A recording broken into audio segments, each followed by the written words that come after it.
Let's sort of introduce to the punters like what each of you do. So, Jack, tell the punters sort of what your work is, what your role is, and how you're approaching this housing conversation on tax changes. I run a few businesses, a lot of them in the property sector, and I'm a property investor myself. And so I can almost guarantee you, he's probably going to be running most of his properties. Like, I feel like I've got a couple of friends who got into property investing, and they got like their first, then they got their second property on their individual, so like using their wage and using the equity from that. Like, they did that to their first couple, and then they ended up using a part of they ended up having a business that ended up investing in property, and then kind of it took off from there, and then now they own like, you know, quite a fair few. So I feel like he's going to be a part of that to like, you know, a very ballooned kind of extent, but let's find out. I'm not really approaching this conversation any different to any other day. It's always a conversation, right? Everyone's got an opinion on everything in this world. So my life is the same. Punters listening in the podcast world, Jack is on his... And sorry, I just want to like, I don't know, I'll keep stopping this, but like, when it comes to housing as well, we can't just look at it as being the end product, which is like buying the home at the very end. Like, there are just so many stages in terms of like getting like developments through. There's like going from like, imagine from the very, very beginning where it's just like a block of land in the middle of nowhere. We've got to like think of the process from cradle to grave, which is you're going to have a site. Someone needs to own that site. And they're going to be paying for it at the beginning. You got like land tax, you got all that sort of stuff. And then you've got to think about the infrastructure. You've also got to think about, you know, then actually getting like development approval. But also, like, once the infrastructure is there, like, you know, roads, sewage, electricity, all that sort of stuff, even like just trying to get like the demand there, like people who want to live there, like there's that sort of process, and then all the way through to actually getting the building built, everything that goes into that, and then it actually goes into like the marketing side of like, okay, who's going to market it, who's going to sell it, and then who's going to end up living in it, and then like blah blah blah. It's like when we think of like property investing, it really depends on like who you're talking about in that whole grand scheme of things. And I think that's just when we talk about like, oh, you know, they're not building enough homes and blah blah, like there's just so much in there. And there's like the federal side, and there's also like the federal side can really only play with like taxes and obviously immigration in terms of, you know, that little small portion as well.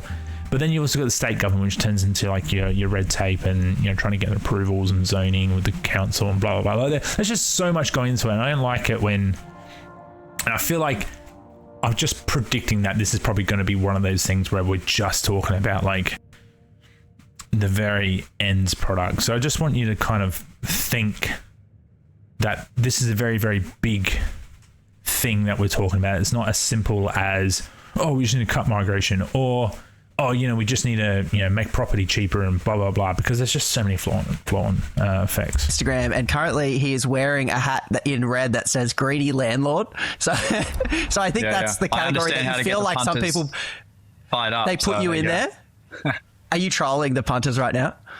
I don't know about trolling. I just understand how people get triggered about things that don't matter. A red hat with greedy landlord all of a sudden like clicks something in someone's brain. So got him. He knows how social media algorithms work. And Richard, where are you coming from and joining this conversation with the perspective of who? Oh, look, I'm an economist by training. I'm not a landlord, greedy or otherwise. And, you know, the Australia Institute's focused on trying to make Australia a, you know, prosperous, happy, safe nation. And, you know, unfortunately, when a growing percentage of the population can't afford a house, then that really causes all sorts of not just economic problems, but social problems. And to be crystal clear, houses are a lot cheaper in other countries.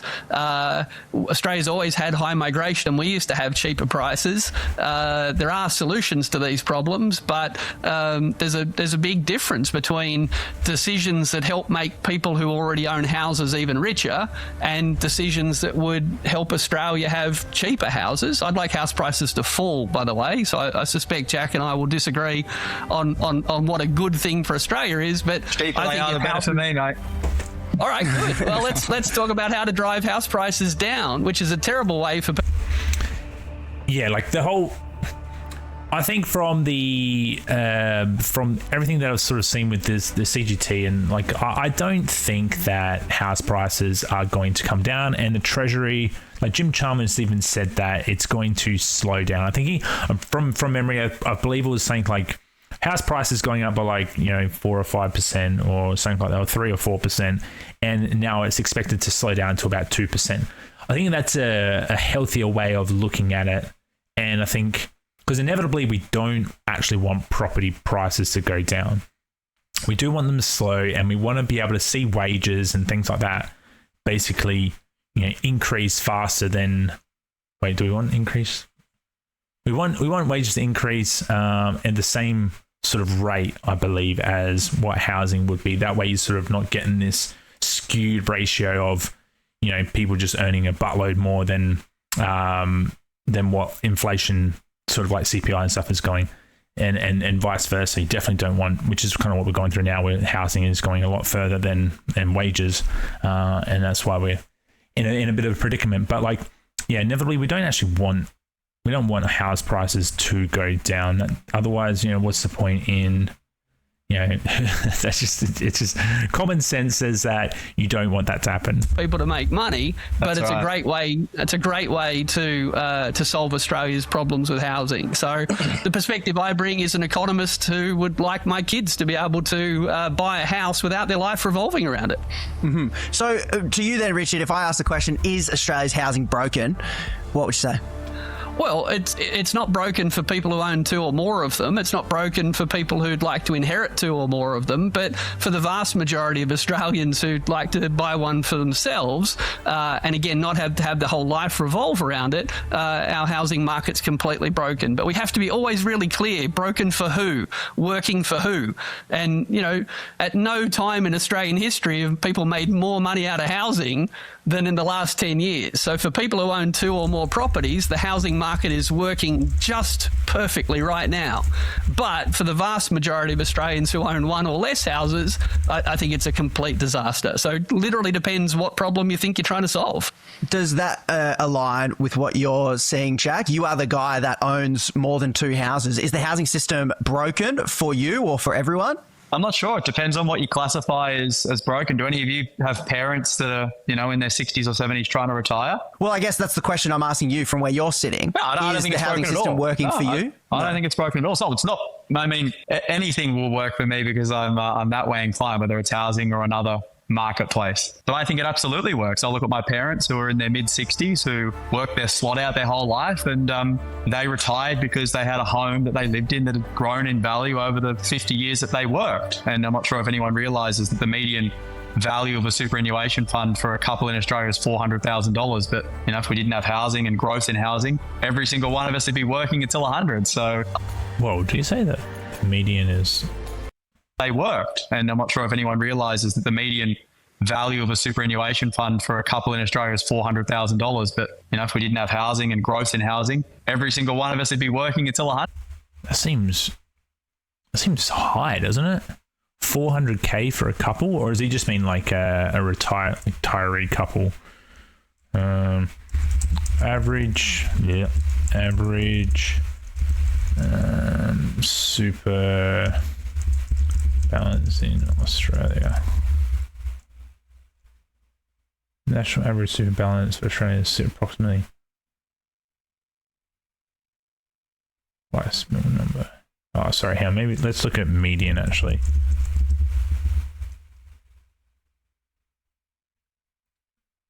By age. Yeah, so age 60 to 64 is sitting at... Okay, yeah, so that 400 figure probably is more applicable to the retiree age. I was going to say, because, yeah, okay, cool. All right, sweet. So this is sort of, so if your super balance is around this range, this range, I guess you're doing okay. But I would definitely say take advantage of adding the getting the tax-free kind of contributions where you can. I forgot how much it is, like 12 grand a year. I think you can put in extra. So it's a good way to put away for your retirement. But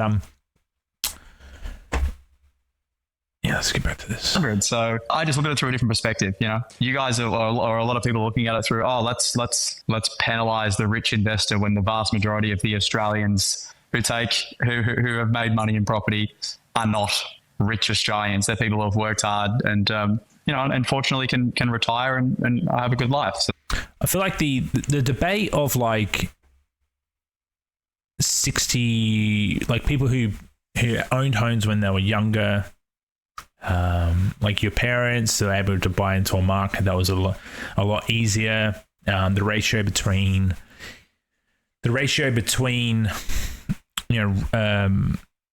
income and house prices obviously better back then. You know, I've been kind of looking at politics recently as who are the political parties basically trying to grab in terms of votes. And it is really interesting that typically it's your older generation that the government or the parties are trying to adhere to, but now there's a bit more of a growing trend in younger generation getting into politics. I think that has a big thing to do with social media, and politics on social media is a lot more entertaining. And I think as well because obviously people aren't enjoying themselves as much anymore, so to speak. So they're kind of looking into alternative ways, and maybe their parents and that are trying to tell them to get into politics. That way they can swing them the way they want. I don't know, but I dare say the voting class and even like the politicians themselves nowadays, that they're still all those same cohort of people as well, like Albanese, all your politicians going into government and stuff like that. They're all that age as well, like between, let's just say 50 to 80 or whatever. So like, are they going to be shaping their policies, or are they going to be speaking in a way that sort of has suited them the whole way? Like all the property stuff has really benefited that generation of people. And the younger generation is just, they're in a completely different market and they have completely different problems and all this sort of stuff. And the thing is that the politicians nowadays just aren't of the age to some extent that can make a big impact to those generations. Like it's just really interesting. I feel like it's a very, very interesting time because the fact that Albanese and all that sort of stuff, they were like in politics and, in the 90s and 2000s, and that now they're still shaping legislation. Like it just kind of seems like the age has kind of shifted with everything in property and in business. Like it's just so, yeah, it's just kind of interesting that is kind of happening, and that's sort of what I'm looking at the moment. Sorry, there's a bit of a ramble, but to circle back around to what Jackie was saying about, mum and dad, they got a property, then they work their ass off and blah, blah, blah. Like, I just don't think that's very, very true anymore for the average person in Australia to have that experience. I think that's a huge problem that we need to sort of address. That's how I look at it. So when Richard says that there's a growing portion of the population who can't afford a house, and that for most regular Australians who want a place to live in, like, don't you think it's crazy that you could have a nurse, two nurses, let's just say a male and a female nurse, as a couple, they're probably earning anywhere between 150, 200K, maybe a bit more depending on overtime and shift work and all that sort of stuff. But those two together are probably just okay in terms of getting into the market. And let's just say they're working in a Sydney hospital or whatever it's called. trying to get into that market where the median house price is what, like a mil or whatever. Like, it's just crazy that is, like, I would think that like 20, 30 years ago, two nurses together would be able to buy like a really, really nice property in those areas and be okay. I think like that sort of comparison is interesting to think about. That those numbers are getting worse. Do you you still think it's like, so it doesn't sound broken for you, but do you think it could be broken for people other than you that can't get into the market? Not really. I think the thing that Australians, because we're a relatively new nation in comparison to the vast majority of the world, the thing that people struggle with is change. So, often the numbers that get pushed through the narrative is like median price in Sydney is X or Y, median price in Melbourne is X or Y, median price in, another major city is X or Y. When, Melbourne, Sydney and Brisbane, if you're living in the metro pockets of all of those places, they're obviously some of the wealthiest and biggest cities in the world. So like the real estate market there is likely to be expensive for the normal person. But if you look in many regional, and when I'm saying regional, like Newcastle, which is where you are, Punter, Conrad, regional Correct. is Newcastle. And Newcastle, if you are a young couple working with two incomes, whether they're classified as good or not, that's up to you guys to decide, is still really affordable in my eyes. And Newcastle is still expensive in comparison to the vast majority of other regions. I think one thing that he might be just missing out there is, okay, let's go to the what's the median house price in Newcastle, New South Wales? Okay, so let's just say a mil. A mil for a house. Holy crap, in Newcastle. I don't know, this is very, very broad, but what income is required to service a 1 mil loan with, let's just say ANZ?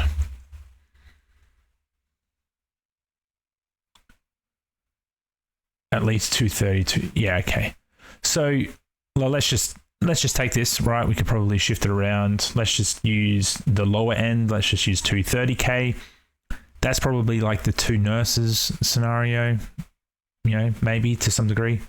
And if the median is a mil, that's to get a home. Like it's, you're really kind of, for an old asbestos miners cottage. Yeah, like yeah, you kind of true there in terms of the quality of house. I don't know. I used to work in Williamtown, RAF base for a bit, so I know Williamtown, Newcastle a little bit, but it's that for a person that maybe just doesn't want to be in a relationship, or they want to do their own sort of thing, or like, maybe they're just working hard between the age, they're going to uni, getting their first job, that sort of stuff. You don't end up earning like 100K until you're a few years out of uni for a typical kind of uni grad. Like I think like a grad program in engineering is something like 60 to 70K. So trying to earn that much, it's like, it's not as easy as what Jack here is saying at all. And I think that sort of needs a bit more consideration from Jack's argument, I believe. Regional markets in Australia. So I just think it's a perspective shift, like Sydney's. And I think the fact that he said it's reasonable, I think that's very disingenuous. And I think it's very disconnected from maybe the cohort of people that he might hang around with. Sydney shouldn't be cheap. Brisbane City shouldn't be cheap. Melbourne shouldn't be cheap. Just like when you go to New York and you're born in New York, even though Mandami's sort of fucking this up now. It's like it's for the rich. It's a city for the rich, and Saint Tropez. So poor people should just leave the city. Is that part of what you're saying? No, they shouldn't leave the city. They shouldn't leave the city at all. They should just accept that if they want to live in one of the biggest and most exciting and one of the most opportunistic cities in the world, because that's what these places are, that they are going to be places that are more expensive than a town that doesn't offer the same opportunity. Looks like you've got thoughts, Richard. Look, I mean, so many thoughts. The idea that if you own a house, it's because you worked hard, and if you didn't own a house, it's because you didn't work hard, just blows my mind. So let's picture a woman who's worked in aged care for the last 40 years, and she's retired. Yeah, look at that. According to the most recent ABS data, the median household income in Newcastle, is 90. Let's just say 92k. Because income levels shift on a based on how you look at demographic data, it comes out in different categories. But even that, just to like reference, back to the, let's say 230k required to get a 1 mil loan, to service a 1 mil loan. It's just so out. Like it's not. I just think the language behind it, I think, is what Richard is going to lean heavily into in this debate. Like he has a good way of doing like the emotional lean, and I just don't like. Hopefully it's just not like an emotional debate here where like you kind of like really pull on the nurse or the graduate or blah, like what are they going to do, etc., etc. Like I know that is kind of part of the debate, but like I think using like the figures and that sort of stuff is just a better way to kind of make the property investor side kind of a bit more weaker. That makes sense. Now, but she doesn't have a house. Is that because she didn't work hard? Or what about the person who inherited a house 30 years ago and it's doubled in value in the last 30 years? Did they work hard? So this work hard, own house thing is just demonstrably untrue. There are people who work really hard for low wages and don't own a house and are retiring. That's a problem, I think. Sure, but some people might not. No, let me finish. Let's not misconstrue the message. It's the minority of the population, not the majority. It's on tape. It's on tape, Jack. You said what you said. So there are people out there whose parents have worked hard right now, and they're 65 and they don't own a house, and they never will, and their kids won't inherit a house. So I'm worried about them. Not everyone needs to. It's a democracy. We get to choose who to worry about. We get to choose what kind of housing policies to have. And I'm far more worried about women who've worked their whole life and don't own a house and who've got 2 kids. I'm far more worried about their retirement than I am worried about people that own 2 or more houses giving their kids a leg up. But it's a democracy, okay? So I'm not right, but this idea that because people who own houses must have worked hard is nonsense. They might have inherited them. Okay, that's not hard work. So you're seeing a trade-off in interests where you go, there is a certain group of people, like, is that compelling at all, Jack? Whereas like there's a certain group of people that, despite working hard, are just not going to be getting into a house anytime soon. We live in a world where there are going to be different segments of all populations. Like to try and single out and change a policy that obviously. Any policy, right? That's regardless if it's housing or not. If we try and make a policy work for the smallest segment or one of the smallest segments of the Australian population, that's great. We can make everything sound bad. Well, I tell you what, the small population is people that own 2 or more houses. Yeah, that's not a good line to go with, I don't think, because you're like, no matter what, a majority of, like, let's just say if you're not in the 90th percentile of income earners, which I think is like, I think 130k from memory. What is the 90th percentile of income earners in Australia? I think it's like 130k or whatever.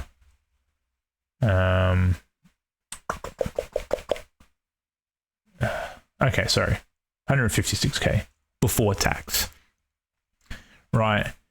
So if you're not in that sort of like bracket, then I don't want to say you're struggling, but you're in a bit of a pickle by yourself when it comes to trying to get into the property market and owning by yourself, etc., etc.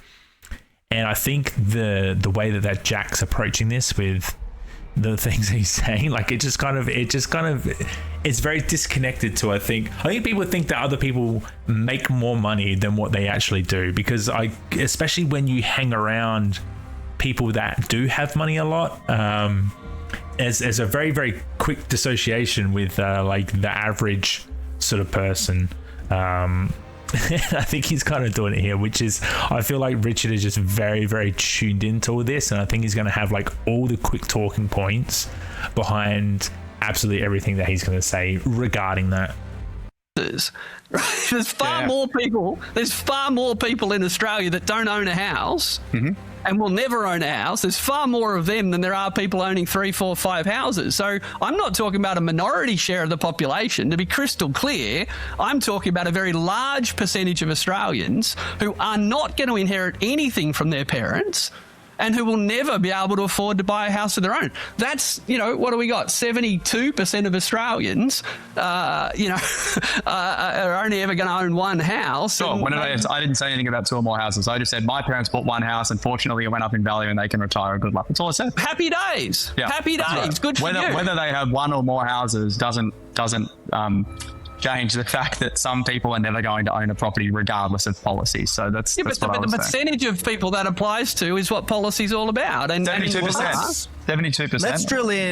Let's drill in on exactly that, because we've kind of come to the whole policy thing. So I guess where we're landing is at we're talking about which part of the population should we make policy for, and how effective is policy at changing. All right. Who should policy benefit, or who should what is the point of policy, and then who should it benefit, especially in this scenario? Like, I feel like the policies here is to try and it isn't trying to grab everyone, but it is trying to make a bit of a standard. You know what I mean? Like, when policies are introduced, my sort of my perspective on it is like policies are there to like kind of create a standard in terms of how Australia should function, at a very, very broad way of looking at it. And when it comes to housing, right, and this is what I've sort of said at the very, very start, housing is like an essential need.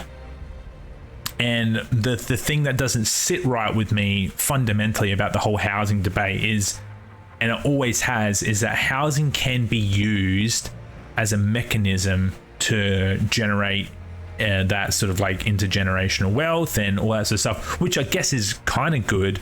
But then it's like at the detriment of having a cohort of people that it basically introduces, hardship to a degree. So like someone can have multiple properties because they've done well, they know the structure of the system and blah, blah, they've used it to their advantage. And maybe like, they 100% did really like worked really, really hard.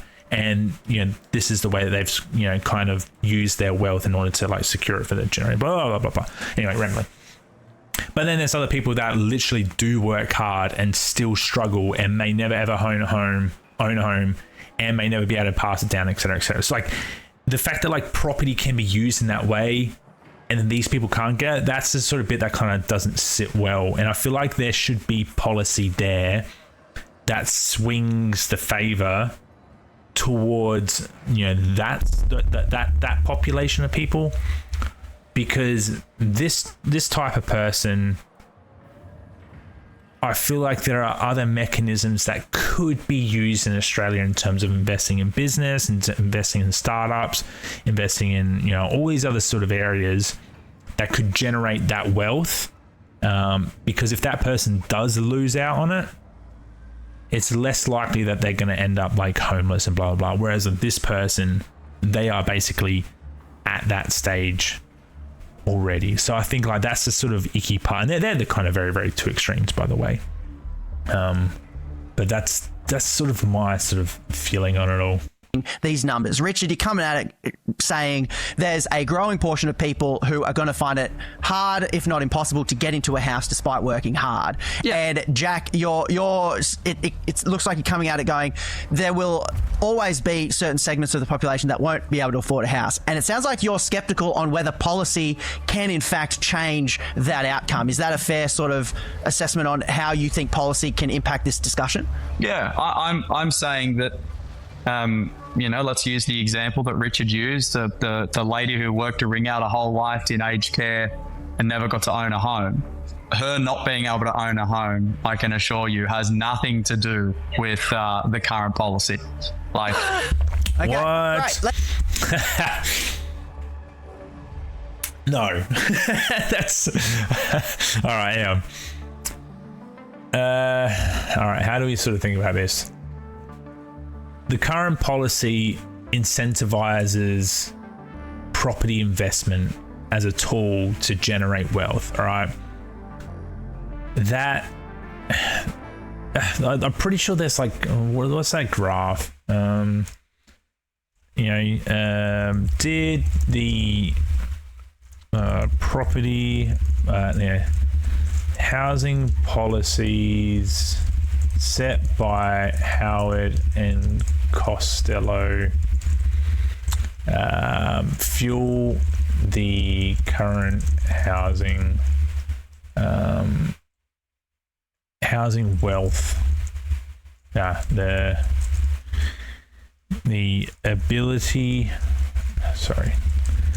The ability to generate intergenerational wealth through property.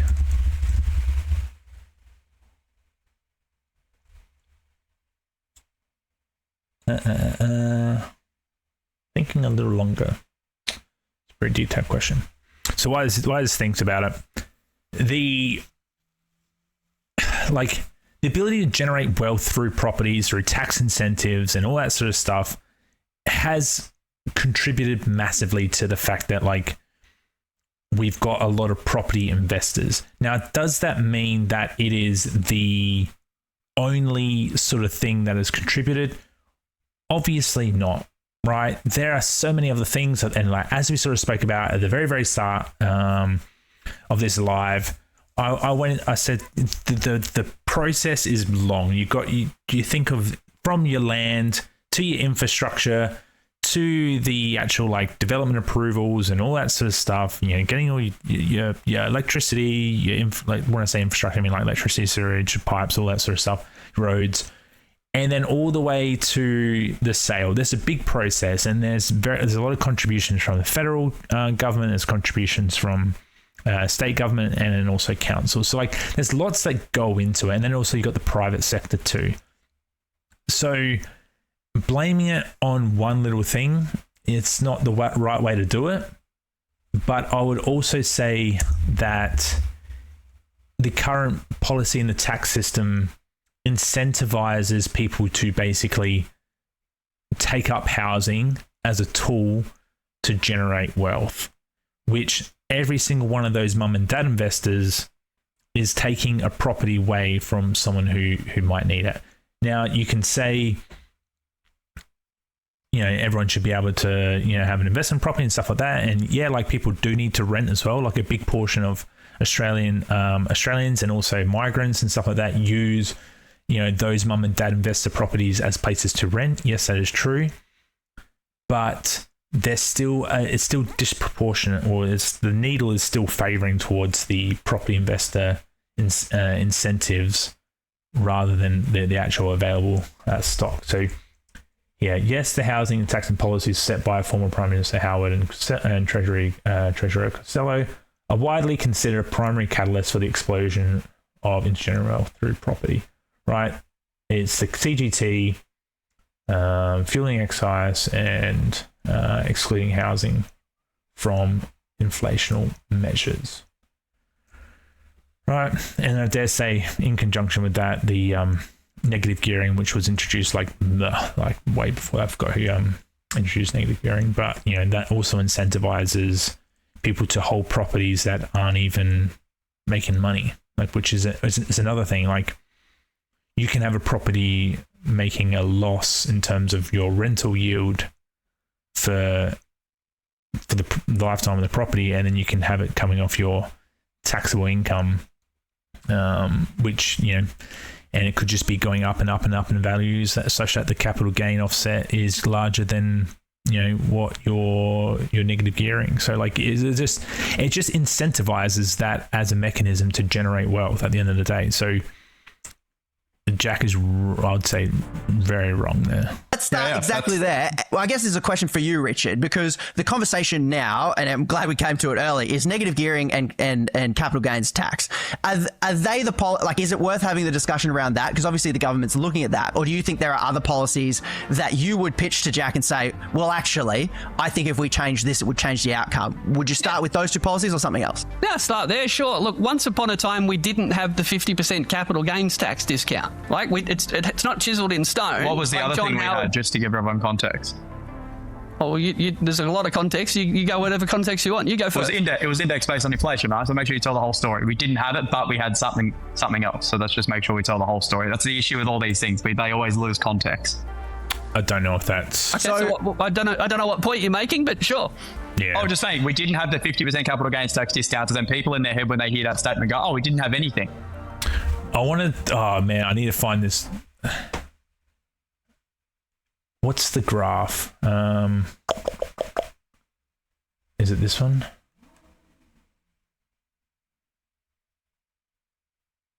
House price and growth long term. Yeah, I just want to find the image of. I want to find the image that's. What is the graph showing how many properties were... Jesus. How am I going to word this? There's a graph that basically just shows, like, once it got to 99, 2000, like the amount of investment in showing the investment in property post this CGT incentive.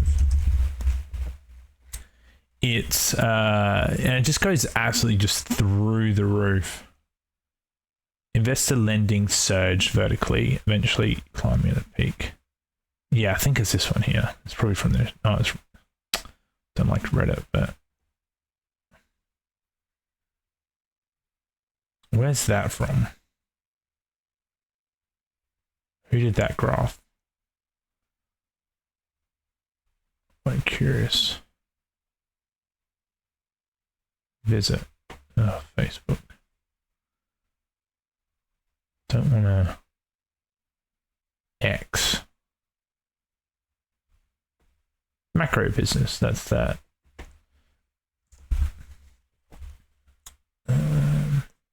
Here. So, wait, what's this graph showing?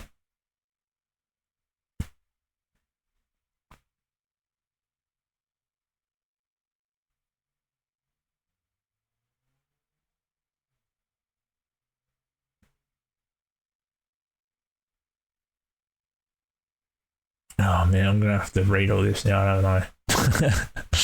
Because I do rate Leith quite highly, so that's actually just a very interesting statement to make there. But anyway, coming back to this graph thing over here, right? I don't know who Justice of Peace Office. The fuck. Anyways, that graph there that shows that the dwelling prices increased after the discount. Yeah, and I swear to God, I saw another graph that showed just like the investment into properties. Just be nice if I could find it. Investor activity in the housing market. Oh, here you go.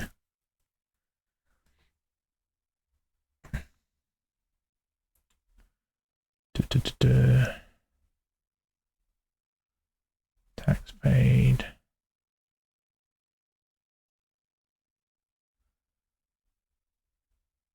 The parliamentary budget has estimated that cutting the 60% right a 4-year budget to whereas cutting the discount would. I'm not going to find it. Anyways. But we had something else. I didn't say we didn't have anything. Well, Yeah. I could go through a whole list of policies we used to have in the 80s and 90s if you think that's necessary. I was trying to make an important point that the introduction of the 50% capital gains tax discount was a radical change in policy, by Peter Costello, because, well, yes, it's true there was an indexation regime before that, which most people don't understand. You should explain it to them if you want to waste 5 minutes, but it's irrelevant for the point I'm making, because after Peter Costello and John Howard changed it, if you owned a property for 1 year, you became eligible for a 50% tax discount when you sold it. That was a huge change. I think like the one thing, I probably should let him finish talking, but like the one thing that needs to be addressed here, I know they're talking about property here, but the fact that this also affects shares and other assets and stuff like that as well. I think that they should maybe, and I don't know whether they're going to do this when they actually go through the Senate and lower house and stuff like that, but making it so if you have got, shares, or you're investing in startups, or you're buying a business, or blah, blah, blah, blah, or selling a business, sorry, that 50% CGT discount should, like the change shouldn't be applied, possibly. Only because we still want to incentivize people investing in the market, and that is going to, and like productivity had a huge impact when Costello and Howard brought that in. I want to just sort of alongside the Costello Howard CGT policy, did Australia see an increase in productivity? Because I think people want to downplay it a bit, but I think that is. Oh, hang on. No, Australia did not see an increase in productivity. Instead, productivity growth slowed. What the fuck? Well, Australia seems an economic golden era. Whoa. While Australia experienced an economic golden era during the 1990s with surge in productivity driven by the Hawke and Keating economic reforms. This momentum broke down shortly after 99 change was introduced. Huh.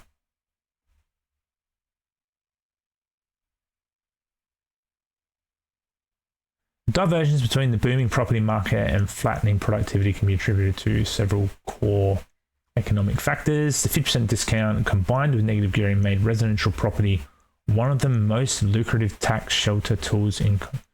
Oh, hang on. Just thinking out loud here. Maybe people took their money out of productive markets like shares and businesses and blah, blah, blah, blah, and put it into property, which when you buy an established property, it's just sitting there doing nothing. It has no contribution to, or no to little contribution to productivity, which is not good. It's not good. So maybe this is what it's going to say. The shift, instead of investing in high growth companies, technology entrepreneurs, Australia part of wealth and brick and mortar housing. Yeah. The result, because buying and selling pre-existing homes does not produce new goods or services, as I was saying before, the capital did not. Okay, I didn't think that shift would be so dramatic. The ABS measures multi-factor productivity, which measured how efficiently the economy combines its labour and capital to produce output. MFP Group. Wow. Into the mining boom. While the property tax changes were altering investment behaviours, Australia was hit by a massive global commodity boom. This forced massive amounts of capital and labour into building mines. Because the mega projects took years of investment before, okay. So it had a huge, impact on productivity because it was all invested into mining, which then takes, okay, so it would have hollowed out manufacturing. Okay. So first we're at 3 to 3.2%. Instruction series. Yeah, right. Okay. How Costello era yielded massive tax receipts, multiple budget surpluses, and high nominal GDP growth fueled by resources. However, the specific tax settings introduced did not translate into. Who is that written by? Parliament of Australia.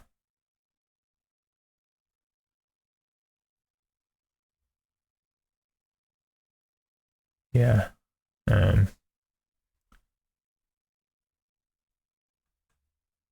I just don't.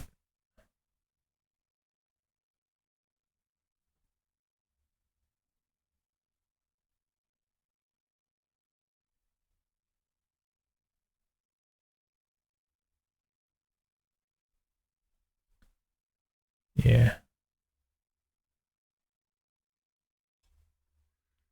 Okay, so that's coming from there. Yeah, interesting. Okay. Well, I wonder why do many economists say that productivity increase post the 50% CGT was introduced? Because everything I've been listening to so far has been saying that is that was paired to it. So people were actually, from what I've been listening to, have been saying they're worried that productivity will decrease because of the changes. And that was one of the benefits of the 50% CGT, because it kind of makes sense here, but like I just don't know the full numbers of how it's gone through. Now, you're usually looking at a completely different definition of productivity or a different sector of the economy. Well, is it true that the aggregate Australian productivity slowed down in the 2000s due to the mining boom, capital misallocation into established housing, free market and supply side economics? Strongly defend the CGT discount. The arguments focus on capital efficiency, stock market liquidity, and international competitiveness. Okay, that's why definitions matter, eh? The argument for why the 50% discount was viewed as pro-productivity policy includes eliminating the lock-in effect of capital. This system incentivizes people to hoard assets forever. Yeah, okay. I guess that sort of makes sense because property is kind of a long-term investment. The productivity argument, by replacing indexation with a flat 50% discount, the policy drastically simplified the tax system. It encouraged investors to sell stagnant assets and dynamically reallocate that cash into faster growing, higher yielding parts of the economy. Economists call this freeing up the allocative efficiency, boosting stock market liquidity and entrepreneurship. The Costello. Parliament did not design the CGT discount specifically for residential real estate. It was primarily intended to stimulate. Oh yeah, I did actually. I forgot who I heard this from. But it was like they actually intended to introduce that CGT discount to, it was for capital for business, but then a lot of savvy people discovered that, hey, we can actually push it all into real estate, and then ended up making a bomb through that. Creating global tax competitiveness in the late 90s. Global capital was highly mobile. Countries with high capital gains taxes were losing investment to low tax jurisdiction. I think this is probably what the macro business Leith is probably going to be talking about here, is that other places were having soaring house prices without a CGT discount. So, comparing those. But I think I'm just going to say maybe it's hard. You can't just sort of compare, say, the US or the UK to Australia in terms of housing. I think they're just going to be very, very different systems that you can't pinpoint and say this one thing, therefore, like there's like a strong correlation. I think there's going to be a little bit messy in that, but I'll look into that later. Okay. So I think my view has changed a little bit on that, whether the 50% CGT actually resulted in an increase in productivity when Howard Costello did it. So I would take that back. And ever since they introduced it, the average rate of increase in house prices has soared. So ever since we introduced that policy, the ratio between the price of a house and average wages, that ratio has just got worse and worse and worse ever since we introduced it. Of course we should change it, get rid of it. Right. So you're saying that because Jack's pointing out that we used to index investment. So I'm playing catch up. I'm the regular punter that doesn't follow property stuff here. So we used to have, if you bought an investment, the government would do some little maths and say, because inflation's gone up and the value of your property or investment's gone up, we'll do some calculations, find out what inflation was and deduct it from your final sale. So you're not getting taxed on, I guess, and it wasn't technically an increase. But then Richard, you're saying the capital gains tax discount was such a radical acceleration of this mechanism, I suppose. From where I'm sitting, the logic has always sounded the same. When investors say to me, they go, oh, well, it's because inflation. That seems to be the reasoning behind the capital gains tax discount. But it sounds like, Richard, you're saying that this far exceeded the erosion that inflation would have had on an asset investment. Absolutely. And it was designed to, and it was described as such at the time. And get... I feel like that's kind of like a bit of we need to be a little bit forgiving on what happened post-COVID. Like, is the scenario that if COVID didn't happen, would we have had the same housing price boom that we currently are experiencing? I think that's an interesting question because there is a lot of forgiveness we need to have in terms of how much like the building costs and stuff like that has gone up, post COVID, because that kind of saw some ridiculous, influences on the property market. So I think they're just so. I don't know if we didn't have COVID, would have housing sort of stayed on the same trajectory? Like, I'm not saying that housing wouldn't have, like, housing was always going to be an issue if COVID happened or not. But I feel like COVID kind of just added a lot of fuel to the fire in terms of that and just rapidly, increase prices. But I don't think that you can kind of, say that the CGT discount is the only thing that has contributed to the issue that we're having right now, because I feel like the issue that we're having right now in terms of that ratio between income and how much house prices are and people unable to actually get into the market, I feel like that is a multifaceted issue. And you could say that the tax incentives for people to buy a property, that really should be allocated to people that need to live in the area. They want to be able to have a home for the next 50 years while they work in the hospital around the corner, blah blah blah blah, and they shouldn't have to have their life revolve around paying off a mortgage that they can barely afford, and they have to stay with a partner in order to afford it, and blah blah blah blah. Like, I feel like there's just a lot more going on there, and just to say that it's just the CGT discount thing that's attributing to that, it's not painting the whole picture from my perspective anyway. At the time, people said it would make houses cheaper. Like, when we introduced it, the argument was, oh, look, all this money will now flood into housing and supply will increase and we'll get cheaper houses. So, yeah, no, it was a radical change in policy. It was an inequitable change in policy. And if your objective was to pump the price of houses, it succeeded spectacularly. But when it was introduced, the government that introduced it said it was going to put downward pressure on prices, not upward pressure. So it was a radical change introduced by the Howard Costello government. It costs a fortune. It's shoveled hundreds of billions of dollars into the pockets of the wealthiest Australians, and at the same time the percentage of Australians who work in aged care who can buy their own home has declined. So I couldn't agree with Jack more. There's always been people who can't afford a house. The problem is, in the last 30 years that proportion has been increasing. I think that's a problem. Jack doesn't. It's a democracy. And you're pointing out that one change. So what's your take on that pitch for the impact of the capital gains tax, Jack? A few things on that. It wasn't just real estate, right? That's a discount across all assets in Australia. So that's the first thing. The second thing is, we can't forget that 70% plus of transactions in Australia go to owner-occupiers, not to investors, of which the capital gains tax discount doesn't apply to, because there is no capital gain on owner-occupier properties.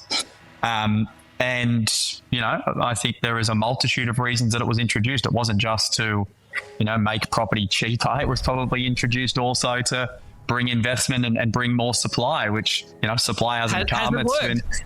But that's not a tax issue. Has it worked? That's a planning issue, not a tax issue. You could have, the rationale was it would lead to more supply, and it hasn't. Yeah, that's a planning issue, like I said. So the supply constraint. Yeah, I think that's probably like the best point Jack's made so far is the zoning, in terms of like zoning and all that sort of stuff. That is, from my understanding, that is the biggest chokehold on supply. I feel like the federal government have only a couple of levers that they can sort of play with here. One of it being tax. They can, basically change tax like they can change tax to basically drive incentives towards a particular market. So that way private investors can come in and basically, chuck their money at it, which is all a good thing. And then second is going to be, it is a lever, but it's not like a massive lever, but it is immigration, because that's going to have a huge effect on, was going to have an effect on the rental market. But I guess it doesn't really have too much of an effect. It has some effect on housing supply, but probably more from the perspective of labor, in terms of making sure that we have enough workers that can actually fulfill the contracts and the drive for housing supply. So I feel like that's kind of like the biggest sort of incentives there from, and obviously like housing funds and stuff like that federal government and infrastructure, obviously, because that's introduced. Well, so, okay, right, so it's a few there. But then it's state and council working together to get zoning and all that sort of stuff is the huge issue that isn't talked about as much in these debates, and hopefully Jack talks a bit more about it so we can learn about it. People, private money can only develop what is available to develop, and it's very challenging to build property in Australia. Can I come in there, Conrad? If I'm a property developer and I've just developed, I bought a greenfield site and I've built 300 houses on a greenfield site, I promise I don't put them all on the market at the same time because I want to keep the price high. Similarly, if I've just built a block of apartments, I'll let lots of them sit there empty because I want to keep the price high. So there's plenty of evidence of what's called land banking, where land is approved for development, the developer buys it, and the developer doesn't want to flood the market and push price down. Fair enough, they're trying to get rich. But this idea that it's all the bureaucrats' fault, let me just read some... Have you ever developed property before? Have you ever developed property before? Not true. Let me read you what the Australian Bureau of Statistics says. Please. Yeah, please. In the last 10 years, population's grown by 16%. It's 1/6. Mm-hmm. Over the last 10 years, population's grown by 16%. The number of homes has increased by 19%. Jack, you're kind of saying, no, it's not a tax policy setting. It's the fact that there's not enough development sites. And then Richard's saying... No. It's not the fact that there's not enough development sites. It's the fact that there is many things that goes into developing real estate, right? One of the things is you need to have a resale price that makes it a profitable site. Now, you also then need to have land that can be developed, that has the correct planning, and that also makes financial sense. Now, I can tell you, if you look at Melbourne, for example, at the moment, the vast majority of apartments in the inner metro ring of Melbourne, and this will be true for many markets, the developed stock is selling cheaper than what you could build the same property for, and that obviously doesn't make sense to develop. The most challenging part of developing, other than building costs, developers generally don't build, like land developers don't build, they only do the land and then they sell them to builders. But the taxes have continued to increase on development as well. So Richard seems to know his numbers. I'm sure he'll know the numbers of how much, if you go into building a block of land, how much of that land is taxed. Before we move on to tax, you said that when Richard brings up the idea of land banking, which is, I guess, the concept going, if the developer has lots of blocks, if they put them all on at the same time, the price will drop because there'll be more of that thing in the market. And Richard's saying there's evidence that actually happens. So despite what, developers saying, being like, oh, we wish we could release more, we wish we could, their profit motive from Richard's perspective is saying that the profit incentive says don't release them, even though we pretend we want to, because if we did, we'd sell it for less and make less profit. You're a developer, have developed properties in that space. Are you saying that doesn't happen, or you don't think that happens? I think it depends on the context. Like if you're building an apartment building, every single one of those apartments goes on sale the day that they get released. If you're doing land development, it's a very different thing because that happens in stages. So it could happen in land then? You'd say it's well, no, it can't possibly happen in land because if you're building a building, you're building the whole thing at once. When you're doing land subdivisions, it happens in stages because there is a lot of infrastructure that needs to go in before the land is built, and it also needs to be funded. Would you say they're not land banking? But it depends on the context in which you're using land banking. Developers now absolutely own significant parcels of land. Now, if that land cannot be developed right now, that would be classified as land banking. But they are holding that land for the day in which it will be rezoned and then have the ability to be developed. That is absolutely called land banking. And generally, something else happens with that land while it's happening. You know, you look at if you're in Sydney.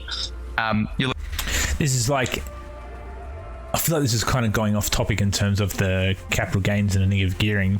But like that is what we were sort of talking about previously around the process of developing property. It is huge, and it goes from a big part of it is from the state and the council actually working together in terms of zoning. Like you can have shite tons of land, but if there's no demand to start with to actually even develop property there, nothing's even going to happen. So people are just going to own that land at a very, very low price. They're going to be paying land tax and stuff like that until there is an incentive for government to actually start coming in with infrastructure and, you know, actually doing something around that area such that it would then boost the price up. So they're just going to sit on that land doing nothing, or they might even, you know, lend it out to farmers or whatever, so that way, you know, you can generate some degree of income to kind of offset what all that tax is. So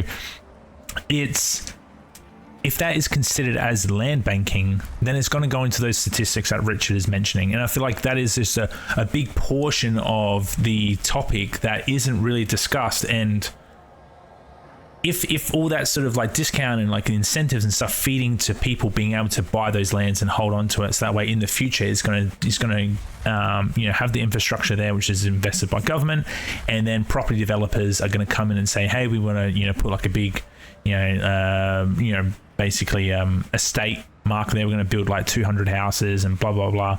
You know, you see those sort of estates popping up everywhere that they're just like copy and paste, you know, building, you know, townhouses everywhere. But, you know, just because there's new services, there's new train stations, there's new schools, all that sort of stuff is going out there. You sort of see it up in Nambour and stuff like that in Queensland.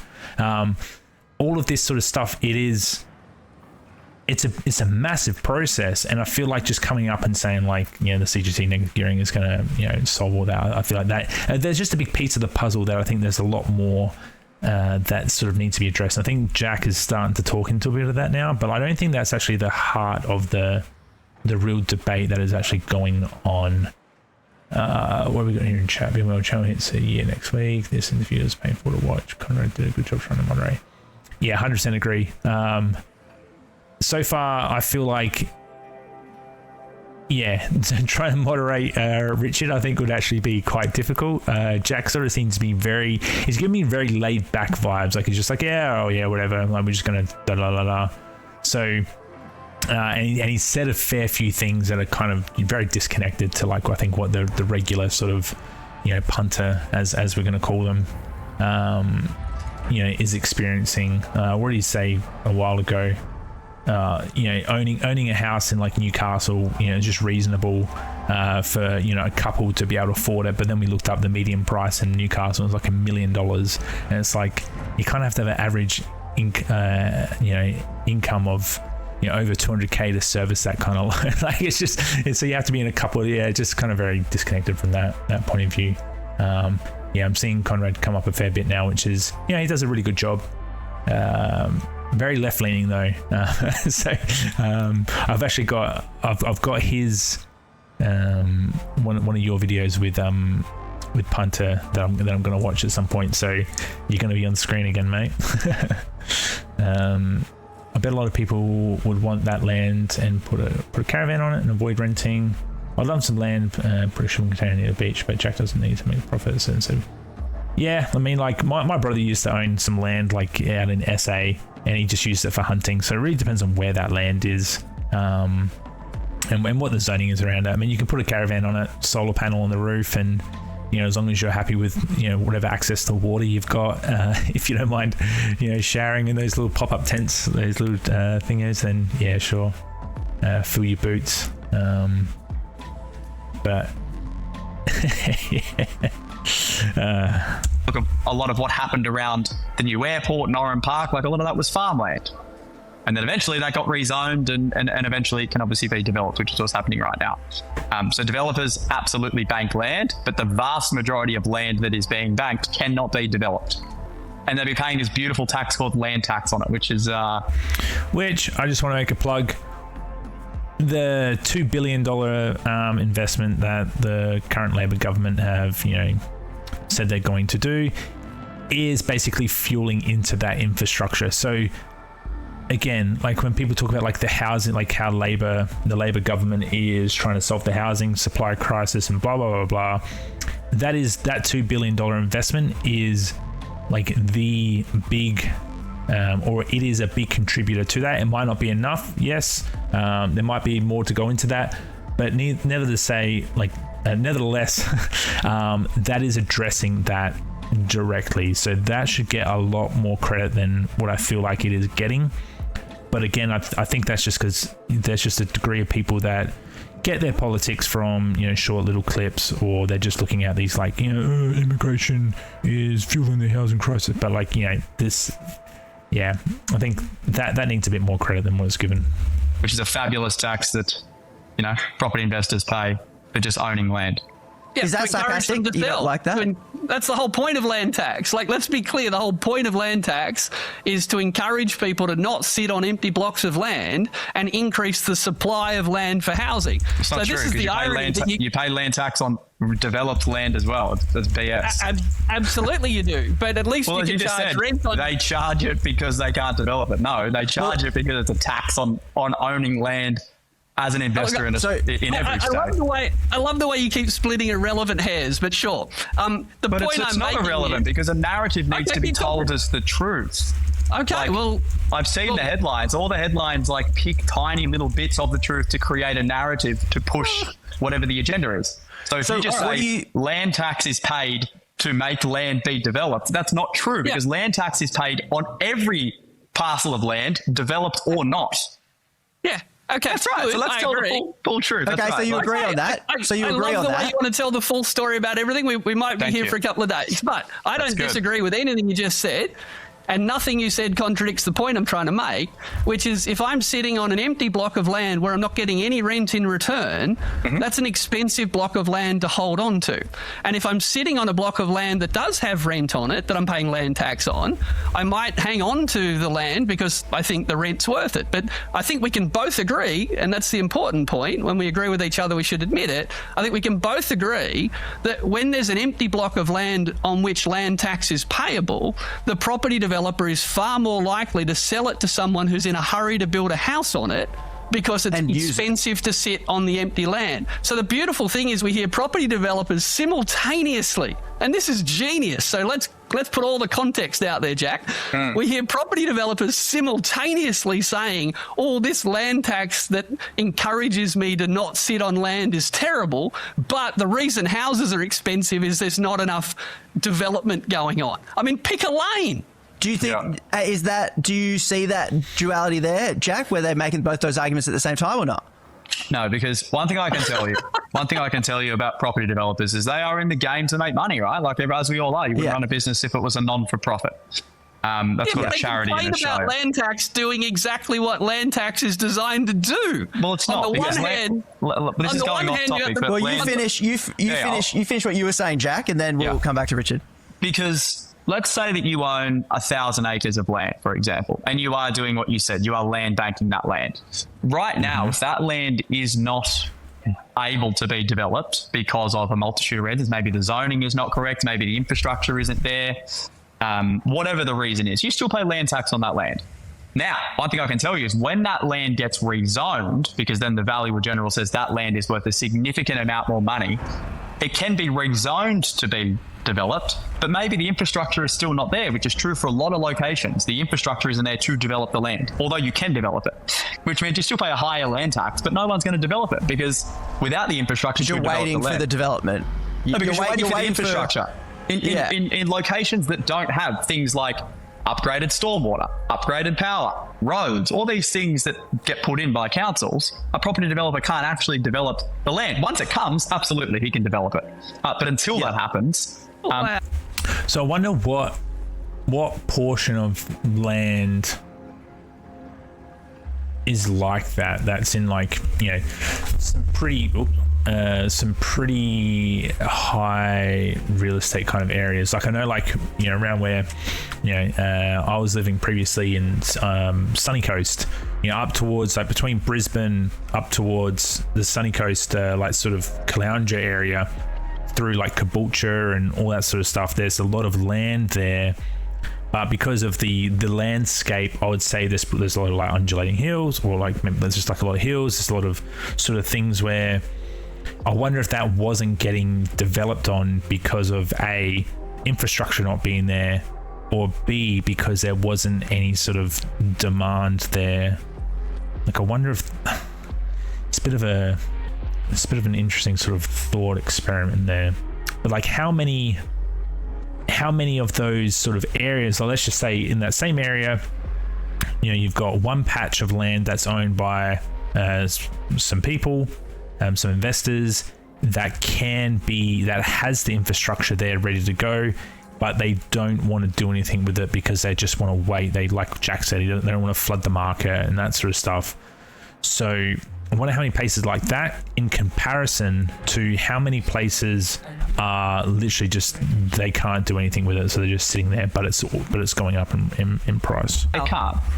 Is that not fair enough? Is that not a fair enough argument, Richard? Yeah, that's fair. Fantastic. I'm feeling sorrier and sorrier for. You shouldn't feel sorry. You shouldn't feel sorry. No, they don't feel sorry for you. They don't feel sorry for them.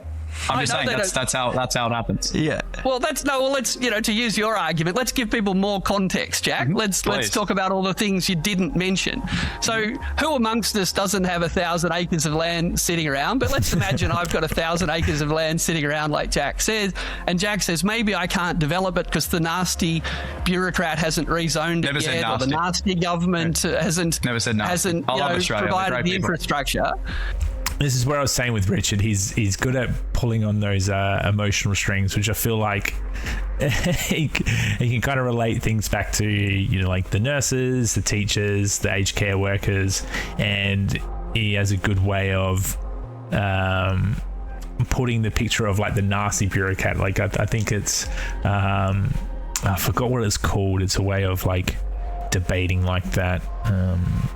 Is it intention pumping or something like that, where like the words you use basically helps, it triggers something in other people's psychology. Oh, actually, Nathan, if you're still here, you might know about this being a psychologist, but like you can say words or a particular way of saying words that makes it elicits an emotion or like a confirmation sort of bias kind of thing about how someone feels about something by particular words. Like if you say like nasty bureaucrat or nasty government, it automatically makes people think that government is nasty. It's like a subconscious way of basically, you know, like leading people down a path that they're not even consciously aware of, that they're sort of coming to a conclusion similar to them. Squatting is not difficult, especially if the homeowner is offshore. I've learned that debate tactics are meaningless in the grand scheme of things. The best debate tactic in debate is control the microphone and the editor. I mean, I've seen some pretty good debate tactics. I think speaking really fast is or like owning most of the time. I think is a good way, and I feel like if you can keep your cool, I suppose that's not really a debate tactic, but I think speaking really fast over someone is a good way of diminishing their facts to some degree. But like I think keeping your cool is one of the best things that you can do, which I think Jack's actually doing pretty good here on that. But yeah, I think there are some you might just might not be exposed to it or whatever. I wish Nathan was still here because he's a psychologist. I think he would understand what I'm trying to say. Like, you can say certain words and you can describe certain things that make people, they just won't contest it. They'll just go, oh yeah, bureaucrats are nasty. Or like, it kind of, if Jack didn't repeat or like say then like, hey, I never said nasty, hey, I never said nasty, maybe the average listener or maybe a portion of listeners doesn't have to be an average, has to be like a portion of listeners might listen to it and say, oh, okay, Jack here thinks that bureaucrats are nasty or state government or government blah blah blah is nasty, sort of thing. Like, it's just, yeah. But if you can basically avoid any sort of debate tactics like that, I think you might be like looking at the bigger picture. But I feel like I get caught in it sometimes when I'm watching some stuff, and I feel like Richard is good at doing this, by the way. Like, so if you watch his stuff, and I'm not shitting on Richard because he is actually really good, but when you watch his stuff, when he talks about the gas stuff, you can, if you are on the fence about the gas tax and all that sort of stuff, and you listen to his debate on the gas stuff, you will come away you probably will come away thinking that the corporations and that are blah blah blah. But like, you have a very very strong, you will start listening to a lot of what he says because of the way that he paints a picture of gas corporations just by the way he talks about them. And he's good at it, right? He is really really good at it because he's doing it here with using like nurses and basically, yeah. Anyways, I'm rambling about that, but debate tactics, they can work, especially when people are really good at them. And I feel like he is actually good at the at this one. Fuck, I wish Nathan was still here. Damn it. I can't try because if it didn't know anything. Anyway, we're sitting here. Wish I could develop my 1,000 acres. The main problem I can't develop my 1,000 acres is all my capital's over here in my other 1,000 acre development, and I can't develop all the land I own all at once. And what land tax does is give me an incentive to either hurry up and develop it or sell it to someone who's in a hurry. And the point I'm making, it's a simple point, and I'm pretty sure Jack agrees with me. So let's clarify when we agree, is that many people, many property developers, perhaps not Jack, simultaneously argue that the problem for house prices is that there's not enough getting built. Supply. I hear property developers say supply all the time. They simultaneously say it's all about supply, but then they complain about land tax when what land tax does is push supply onto the market. Because if you're not in a hurry to develop, you have an incentive to sell to someone who is in a hurry to develop. So let's agree that there's a contradiction in the property developer argument that land tax is bad and at the same time arguing that there's not enough land to build on. It's nonsense. It's a multi-dimensional thing, what you're saying, right? It's complicated. It's not complicated. It's multi-dimensional. Land tax at the end of the day gets passed on to whoever buys it, right? They have a feasibility. Any cost associated with developing that land gets built into the feasibility, and no property developer is going to develop anything unless there's a margin, and they all run at different margins. So if there is a land tax component in the P&L or in the feasibility, I feel like he's going to the margin sort of thing, like the friends of mine and the friends of mine that have got businesses and stuff like that, like they sort of aim for a margin in terms of like what's feasible in terms of.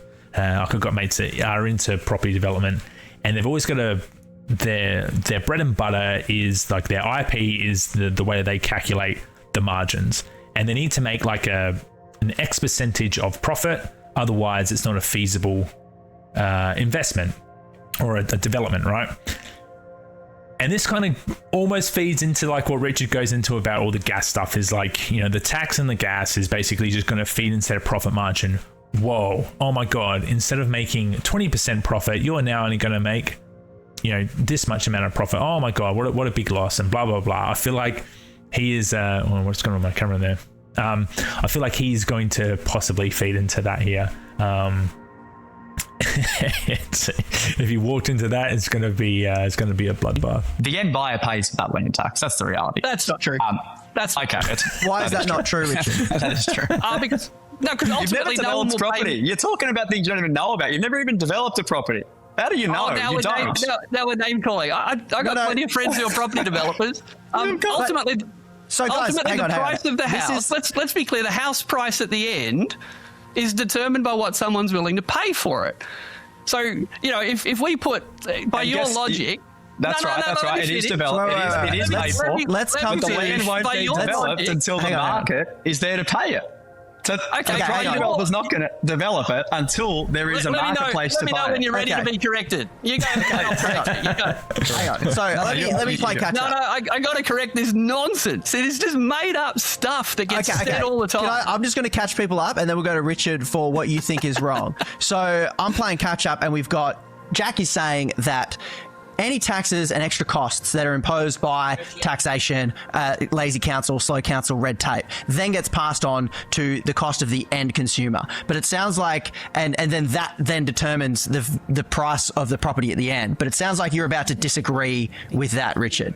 Absolutely, but only if Jack's ready to let me talk. Why? The one thing I just want to add on there, when you say it gets passed on to then we'll go to the Richard. end consumer. Yeah, so it does get passed on to the end consumer, but the thing on that is they will not develop it until the market is there to pay the price. Okay, so I think we are getting somewhere here with how this system sort of works. But Richard, you go, and then I'll try and piece it together, because I think what I'm saying here is we have directly two perspectives on this property housing situation. One on the ground developing and looking at the exact incentives, and one from the bird's eye looking at the system as a whole and the incentives and the purpose of things like taxes and why the system is how it is. So, Richard, why is Jack wrong in assuming that that's just going to be passed on to the customer in the price of the land or house? Look, he's not completely wrong, but he's only kind of partially right sometimes. So let's take Jack's logic that the higher the cost to the builder, the higher the price you and I have to pay. Common sense-ish, kind of makes sense. Put more tax on, builder will pass more cost on to us. Common sense-ish, kind of makes a bit of sense. But And if they can't make a profit, then they won't. well, let me finish. I'm trying to step it out. All right. Yep. So let's go back to the beginning. All right. So builder costs has to be covered. Common sense-ish makes sense. Taxes are a cost. Common sense-ish has to be covered. So Jack's basically saying, so the more tax we put on, the higher the price, and that if the profit that the developer can make can't cover that cost, then nothing will ever get built there. Well, that's not true. That's not true. That's not true. That's not true. I'm choosing my words. I would assume that at some point there must be a tipping point to where you would just have to absorb the loss. I would say at some point it's going to tip into a point where if the demand isn't there, or if the market isn't going to buy it, then someone is just going to come and lowball it. And I feel like that also happens just in like selling a standard property. If the market's, the demand is, what I'm trying to say, if the demand's not going to pay for it, like if the market isn't going to pay for it, then it's not worth that. Then someone's just going to undercut, and then the person who's selling at some point is going to go, hey, I'm in a position where I just have to, pull the trigger, and then you're going to make a loss. And like the world, when it comes to investing, there's risks. Like there's never a guarantee in terms of what you're going to get. There's always a risk. That's why people do risk adverse sort of things, to make sure that they don't fall into this loss sort of thing. And I feel like Richard's going to say here is just going to say, look, at some point you're just going to have to sell at a lower bit, and then that selling at a lower bit is what contributes to the overall trend of prices. Instead of like inflating up, we're going to get to like more of this. That's what I think. Carefully here, that's not true, because ultimately you can't sell a house for more than someone's willing to pay for it. And if the property developer has sat on this land for a while and there's been new taxes added and the cost of buildings going up, that developer isn't entitled to make a profit one day. And if they've overpaid for the land, then they're going to have to sell it to someone else at a lower price. Yeah. And the price that they'll be able to sell the land at, the lower price, so that God forbid a property developer makes a loss, right? But they're going to have to sell that land to someone who thinks they can still make a profit. So the idea that when we increase tax, all of that is paid for by you and I is just classic scare story from every industry in Australia. The property developers are just better at it. But if Jack's right, then if we tripled the taxes, then house prices would triple. No, it wouldn't. Nothing is yet built. Sorry. If we triple the taxes, house prices will go up significantly. No, they won't. Or nothing would get built, like you said. Let me finish. Jack's kind of arguing that the more we increase tax, the higher the price we'll have to pay. But in a market, and I am an economist, you're a property developer, I'm an economist, I'm pretty sure I know how markets work. Like, ultimately, price can't be higher than people are willing and able to pay. So in Jack's model, no property developer will ever go backwards. But of course, what happens when we introduce these land taxes and other things is the people that bought the land hoping for speculative gain often have to sell at a loss to someone else. And by the way, this is how house prices come down. The only way for house prices to come down is if property developers make a loss at some point. So, yeah, this idea that we just, every time we put a tax on, ultimately gets paid by you and I, so we're all just cutting off our nose to spite our face, it's property PR 101. It's literally just not true. Surely that's true on some level in the sense where Jack's saying... Where I started. Kind of a little bit true, sometimes a little bit, but ultimately, but when he says if the taxes do end up too high and property developing does get too expensive, is it not true that then they would not develop properties? Does it not kind of end there in the story? That developer that owns that land won't, and they'll have to sell the land to someone else, and the price that someone else will pay will be lower. This is how markets work. The land just won't sit there for 1,000 years because the tax went up, right? It's just not how it works. The prices will adjust and then someone else will develop it. Which is what's happened in Victoria. I mean, when Victoria introduced the land tax, I'll never forget it. This property developer came on and went, with this land tax, it's not worth me staying in Victoria. I'm going to sell my houses and invest somewhere else. It's like, good, that's the point. That's the plan. Because when the property developer sells the house because they don't like the land tax, they just increase the supply of houses for you and I. So the whole point of the tax is to make the property owner who was sitting on it land banking or just making a lot of money in rent think, stuff it, it's not worth it. But they don't dynamite the house. They don't dig up the block of land and take it to Japan.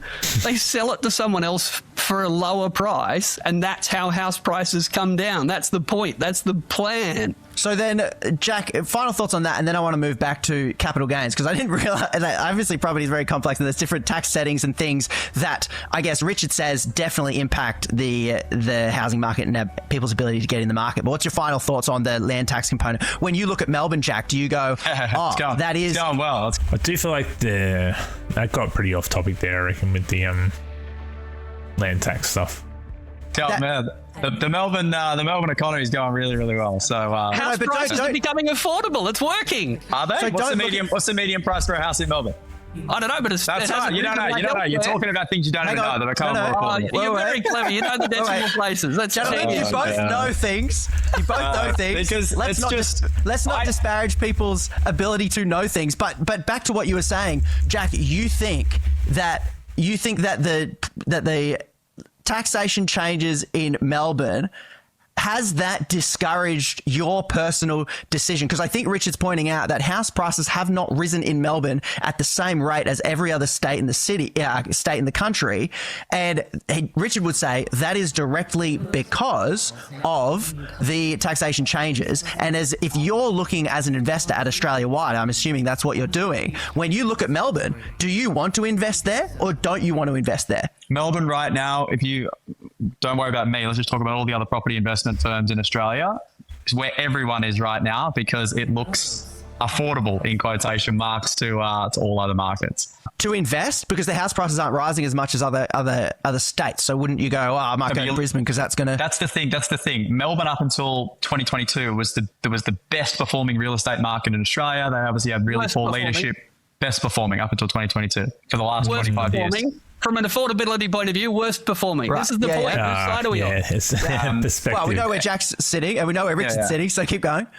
So, And that's such a heart of the debate. Hey, like it's the best place to invest in, and it's like, well, yeah, is that for the property investor trying to make the money, or is that in terms of, you know, affordability for your nurses, like your essential care workers, teachers,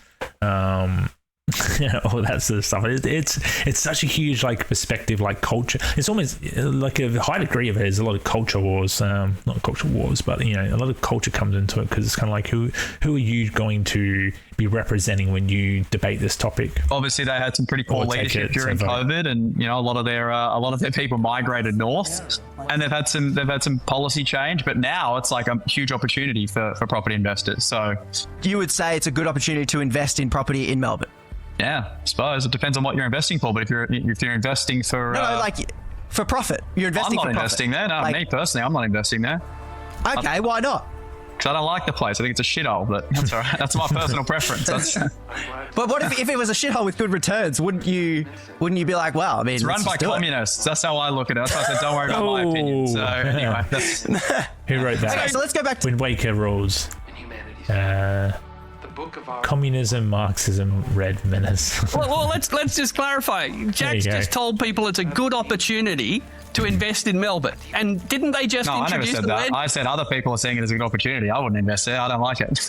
All right, so let's make sure let's split some more hairs, Jack. Okay, it's Correct. fun I just like listening. to talk in fact. So. Okay, well, let's get the facts exactly right. Are other property developers saying that Melbourne is a good opportunity to buy? Yes or no? Developers or not, investors are yes. Developers can't make anything stack. They're two different people. Property developers think that it's a terrible place. Property investors, for like a passive mum and dad investor. It's like you want to split hairs the way. This is like this is what I was saying before, and I feel like I said at the very, very start, and I feel like it's because property and housing and all that, it's not easy as just to say this one change is going to do it.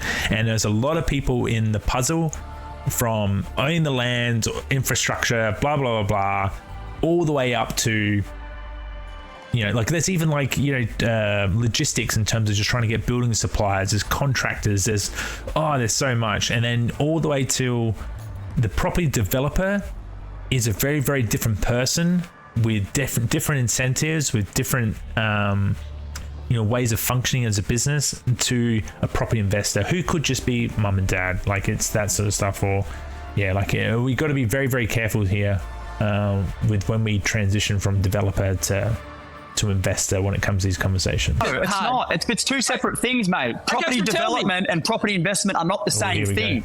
Okay, Property development is a business. Property investment is a completely separate thing. It's an investment.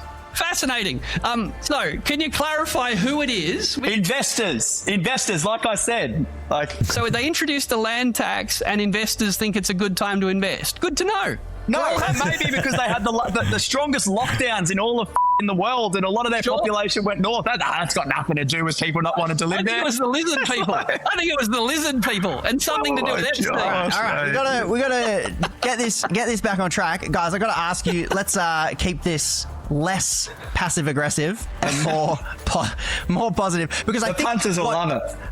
What we're trying to, the algorithms will love it, but I'm trying to work out here, because this exact conversation is kind of what plays out in the media right now, essentially exactly this, and that's why I'm trying to cut to the core of where these differences lie. And I think it often is in the definitions and the different categories that people are looking at. When the property investor says something about Melbourne, they're coming at it from a certain perspective, and that's what we're trying to drill down into. And I think it's clear that Richard's coming from the perspective of, if it locks more and more Australians out of being able to afford a house to live in and not invest in, that's a bad thing. And Jack's coming from the perspective, if it's a good investment, this is what I'm looking for. You are looking for more profits. You are looking for more return, because it sounds like you think if you get more profits in housing, then there will be more housing. Is that like a rough, take on your position, Jack? If you get more profit in housing, then there's more. It's a good thing, right? If houses are more profitable and people can invest in housing, then that's the camp you're in. You're like, this is good. I think housing. I feel like this is going to be, and just Wind Waker here has kind of just elicited this in me. So I'll give you credit on that. But I feel like this might be where the whole capitalism sort of, because I feel like Punter has always kind of given a bit more of a left-leaning, I don't want to say communist sort of perspective, because I don't think he's that sort of far. But I don't know whether he thinks that the privatization of some essential systems like housing, what's the other one? Like, what's the other big one? I can't think of the top of my head. But he kind of thinks that like privatizing, like healthcare. Oh, that's right, the healthcare.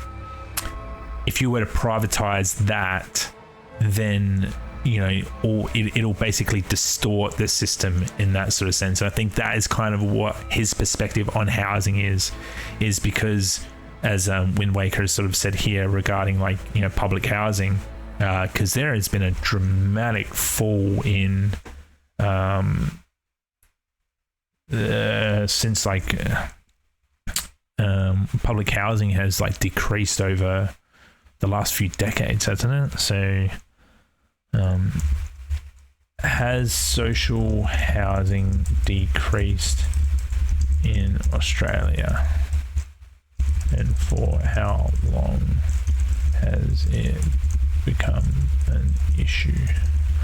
It's a bit of a broad question. Has decreased significantly as a portion of the total housing, and it's been compounding for the last 30 years. So you could even say that's kind of lining up pretty nicely with the housing sort of inflection after 99. The footprint of social housing, which includes both state-managed public housing and non-profit community housing, has shrunk dramatically over the 30 years. In the early 90s, social housing made up 6 to 7%. Yeah, so it's it's almost halved. Lagging behind population growth, blah blah blah. State-owned public housing has been actively defunded or transferred to community housing. For instance, rural public housing numbers have dropped from 360k to roughly 316, meaning 3, and blah blah blah. So there is some degree of, could you say, was neglected. Bottom 20%. Yeah, the bottom 20%. So that's talking about that specific cohort. 350 while the population is increasing. Yes, 100% correct. And it has increased. Like I wonder, it's a certain cohort of people that this is going to affect too. And I feel like that cohort of people, from Jack's rhetoric, I think is the disconnect as well. I'd also include into that, and even more. Like I think he's sort of discounting a big portion of Australians, but definitely these people that would rely on social housing it's just completely disregarding. And I'd say, what relationship has this got with housing becoming more privatized? Should be said, but the long-term decline in social housing is directly linked to the deliberate privatisation of Australian housing system. Australian government has systematically shifted the responsibility of providing shelter away from the public sector and handed it to the private market.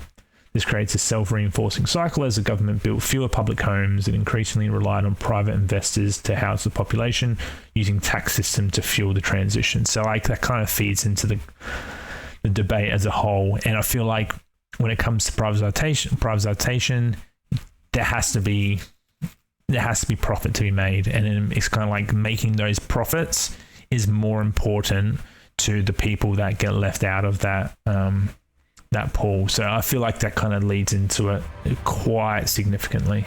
Is an incredible wealth creation vehicle for the everyday Australian. Absolutely. Yes, okay, and Richard's pointing out that has come at a cost, at entire generations of people not being able to afford a house to do the thing of living in as opposed to wealth creation. And I think they're the two perspectives that are sitting right next to each other. Housing to live in, housing to invest in. Let's come quickly back to capital gains tax. Give me your pitch. Why should the government not do anything about the capital gains tax discount? Why should they keep it the same from your perspective? Just to be clear, I'm not in the camp of they should keep it the same. I'm in the camp of... What's your position? Well, they should do anything that they think is going to be good for everyone, right?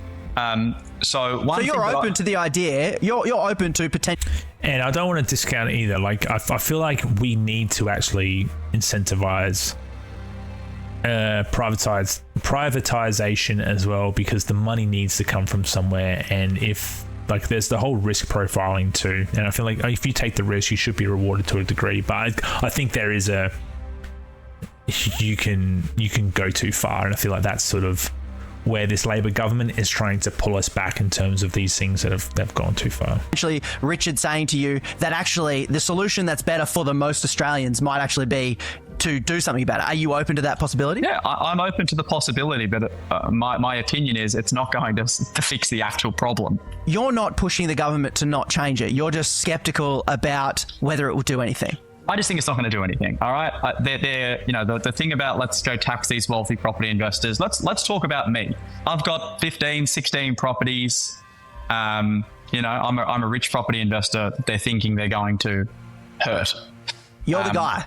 Yeah, I'm the guy. Nearly all of my properties, other than the first few that I bought when I was an 18 to 21-year-old kid, are owned inside of a company structure, of which is not subject to capital gains tax. Yeah. And I know that to be true for all of my very, very rich friends. So the wealth... That is exactly what I was saying. Like my mates that have in the same situation, that's exactly what they said. They said their first couple they bought, and then after that they're like, nah, we're going to do it all through a company. And then they did it through a company, and obviously they got in before the COVID boom and stuff like that, and have just quite quickly built up a portfolio through that, and they're just not exposed to the CGT because they pay a flat 30% on their on the corporate tax.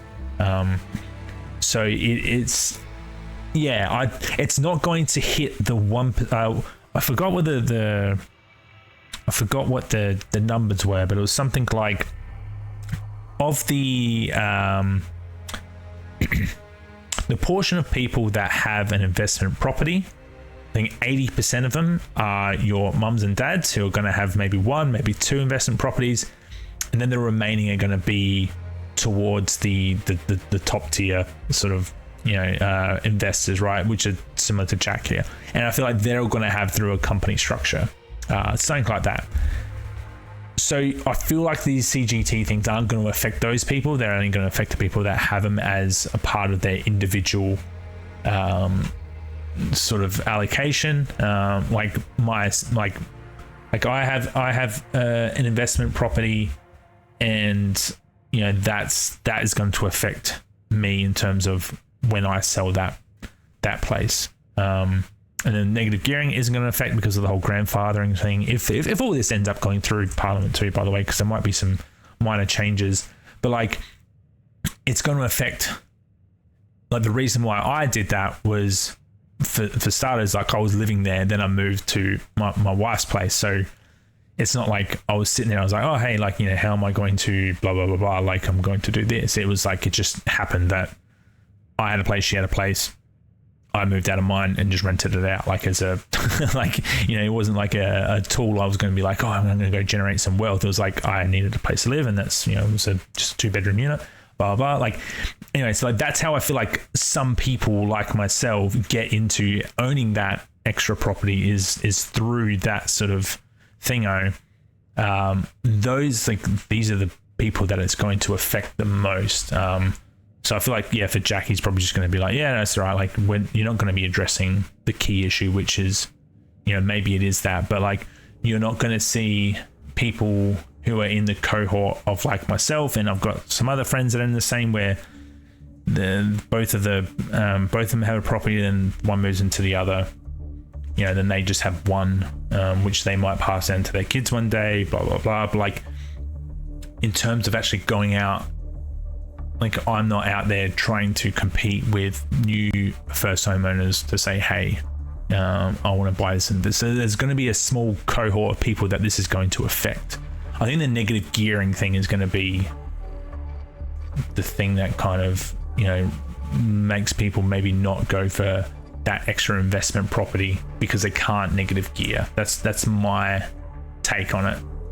So I feel like with the housing stuff, it's always going to come back to that supply, the zoning and all that sort of stuff, and the construction costs. That's the bit we've got to tackle. Obvious people are not going to be affected by this, I can assure you. So you won't be affected by this change? I'll be affected by sentiment shift, no doubt, but I'm not going to be affected by... What do you mean sentiment shift? Prices will come down. The sentiment shift is any time that things change, like right now with this war that's going on in the world, people sit on their hands and they do nothing, right? So, but that lasts for about 6 months and then people get on with it. Just like no one remembers what it was like prior to the capital gains tax change, all those years ago. The same thing will happen if they change it. It will just become the norm. Good portion of people didn't know what it was. Something else in the future. So I just think that it's not going to affect the people that they want it to affect. It will actually affect the people that they don't want it to affect, which is your everyday Australian who, like I said earlier, like the median superannuation is 400 grand. If people can't retire on equity in their home, which is built over 30 or 40 years, that is not a good thing. Yeah, but I think that's a separate, that might be a separate argument. We'll leave the retirement thing out of it. So, but it sounds to me like you might be potentially persuadable on the potential capital gains tax.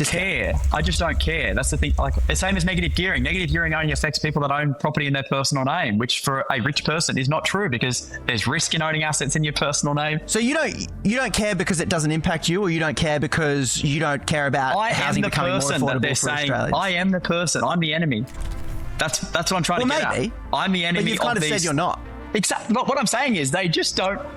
The wealthiest people who they're trying to say, they take advantage of the capital gains tax, and they're the ones that were giving all the negative gearing. Yeah, but you're saying that's not you. That's exactly right. That's not true. That's my point. So you are in fact you're kind of, I feel like you've taken on the mantle for these other people, and you've gone, they're talking about me, so I'm going to step in and have a response on behalf of them. But you've just said that these tax changes won't affect you, so you don't really care about them. Richard, give Jack a pitch. You've just met him. He's open-minded and he's like, listen, it's not going to impact me. And you're going, well, Richard, you seem to care about whether the nurse can afford a house. You seem to care about whether housing is something that everyone can afford to live in. And I think you'd both agree should be able to retire with having a house that you don't have to be renting for the rest of your life. What's your pitch to Jack when you say, hey, I think capital gains is something we should look at? How would you go about that? Oh, well, the introduction of the 50% capital gains tax discount just made houses more expensive. It didn't help lower houses at all. It cost the Commonwealth government an enormous amount of money. Do you know how much? How much it costs? About $10 billion a year.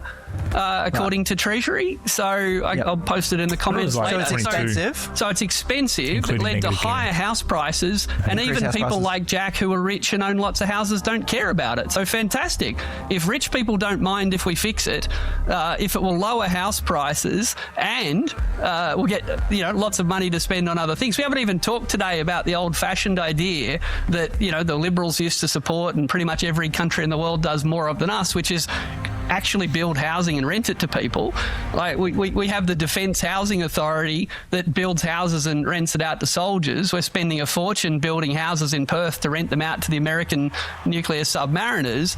Most countries in the world do what Australia used to do and build houses and apartments where they're needed, rent them out to people, and basically, Jack might not care that Sydney's expensive, so buy a house in Lithgow. But, I'd like there to be aged care workers in Sydney. I'd like there to be childcare workers in Sydney, and I think they should be able to live near the people they care for. So I care about not just prices as an average across the country. I think that people should be able to live near where they work, and the idea that rich people live in some suburbs and poor people spend hours coming to wipe their bums for them when they're old, that's not the kind of society I want to live in. So I'm excited that Jack doesn't mind.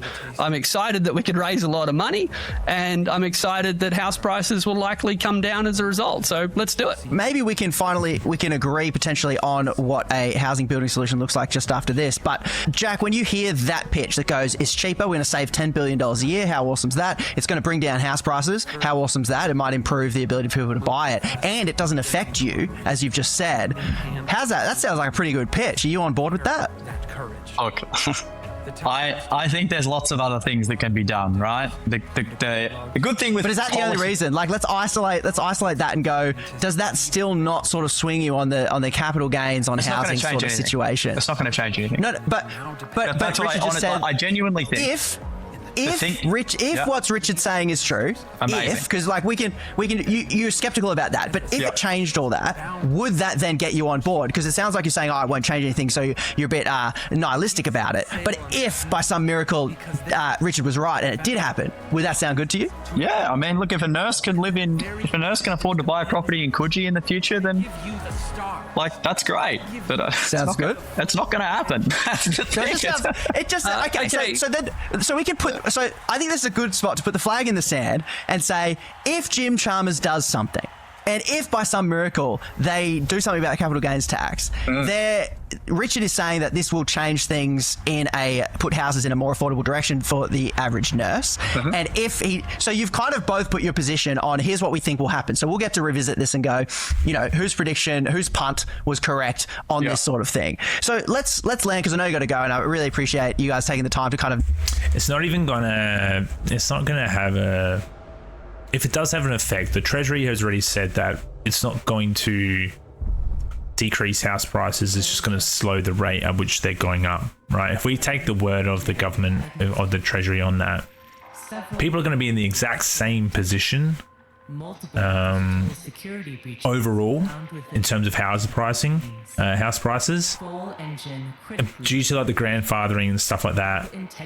Established houses, which generally are the cheaper houses, they're not going to just become available because of the CGT change or the negative gearing, because they're all going to be grandfathered. The only thing I can think of is that it's going to possibly drive the supply side on people now investing in new builds. So like when you go to, like we have heaps around here on the Gold Coast, where you've got heaps of apartment buildings going up, and as soon as it's like before it's even going through its first stage of build, it needs to sell like 20, 40, 60% of sales before it can actually move into the next phase and stuff like that. So the only way that people can get into the market in terms of investing is to go into them to some degree, or into those estate thingos, or possibly the DHA sort of stuff here maybe. I think it's just going to change the way that people do in property investments for their second, third investment, I believe. It won't affect the big wigs like Jack here. But I think overall they're still. I agree with Jack in terms of, if we want to address the whole issue, there is a lot more that needs to happen on the supply side in terms of houses being built to address this. I think if you're just going to go down the immigration, migration, we need to deport and we need to. I think that again, it's a very, very small way of addressing the issue. I think the biggest issue is the supply. Nut this out for a regular punter trying to understand this complex landscape. Rich has mentioned that solution there. Another solution which I think you both might agree might be more effective. That is, if the government, the Government Defence Housing Authority builds houses directly. The government does it directly. And it's shown to have a track record to be able to do it. And like you've said, supply is the problem. And if it's not profitable for developers, they won't develop in certain areas because they're not going to make money. Is a good solution then, like Richard's saying? I know what you're going to say. Is it a good solution that the government build it? Yeah, why not? Okay. Go and have a look at how much it costs a private developer, investor, whatever you want to call them, to build something. And then go and look how much it costs the government to build the same thing.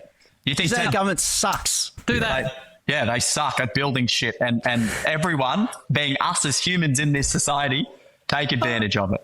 So fantastic. You think 10 billion's a lot of money for capital gains tax discount every year? Watch how much it costs if they try and build shit. Well, as luck would have it, because we like facts on this show, there's a thing called the Defence Housing Authority, and you can go to the Defence Housing Authority's annual report, and you can see that the Defence Housing Authority makes a profit building houses and renting them out. So that's your example. A profit how? It's a property.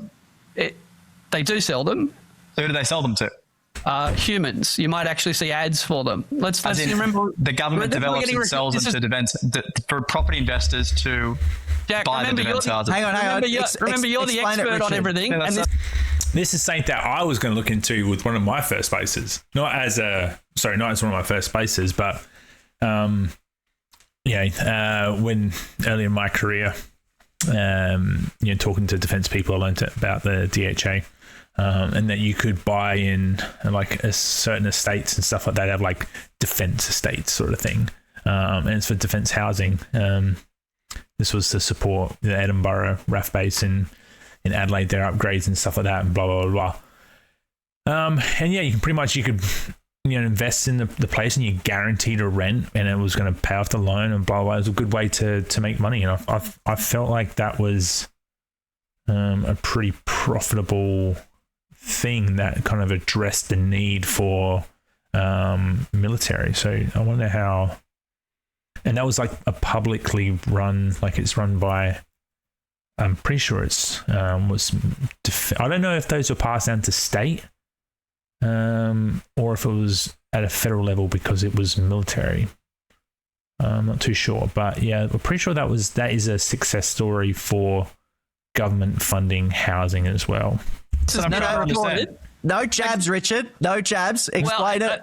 Explain what the Defence Housing Authority, because punters won't have heard it, because this is the perfect example of, and I get it, because a lot of the conversations I have with random punters say, yeah, the government sucks at building stuff. And Richard, I guess, has an example here with the Defence Housing Authority. So what is it and how does it work? And it sounds like that you're saying it proves that what Jack's saying about government always sucking at everything. Because, yeah, there are plenty of examples of it blowing costs out. I think we can all agree with that. But Richard, finish that Defence Housing example and we'll wrap it up. All right, so it's really complicated. What they do is they buy land and they build houses on it, and they rent some of the houses out to soldiers, and then they sell the houses sometimes to punters with a tenant. So I can buy one. Can I buy? Yeah, okay, so it's the federal government that builds and manages the defence housing through DHA scheme. State governments have no operational role in the program. Okay, so that answers that question I just said before, because when we talk about social housing, that is state run. So like already there, that is a hang on, let me just triple check that. Is social housing managed by state government?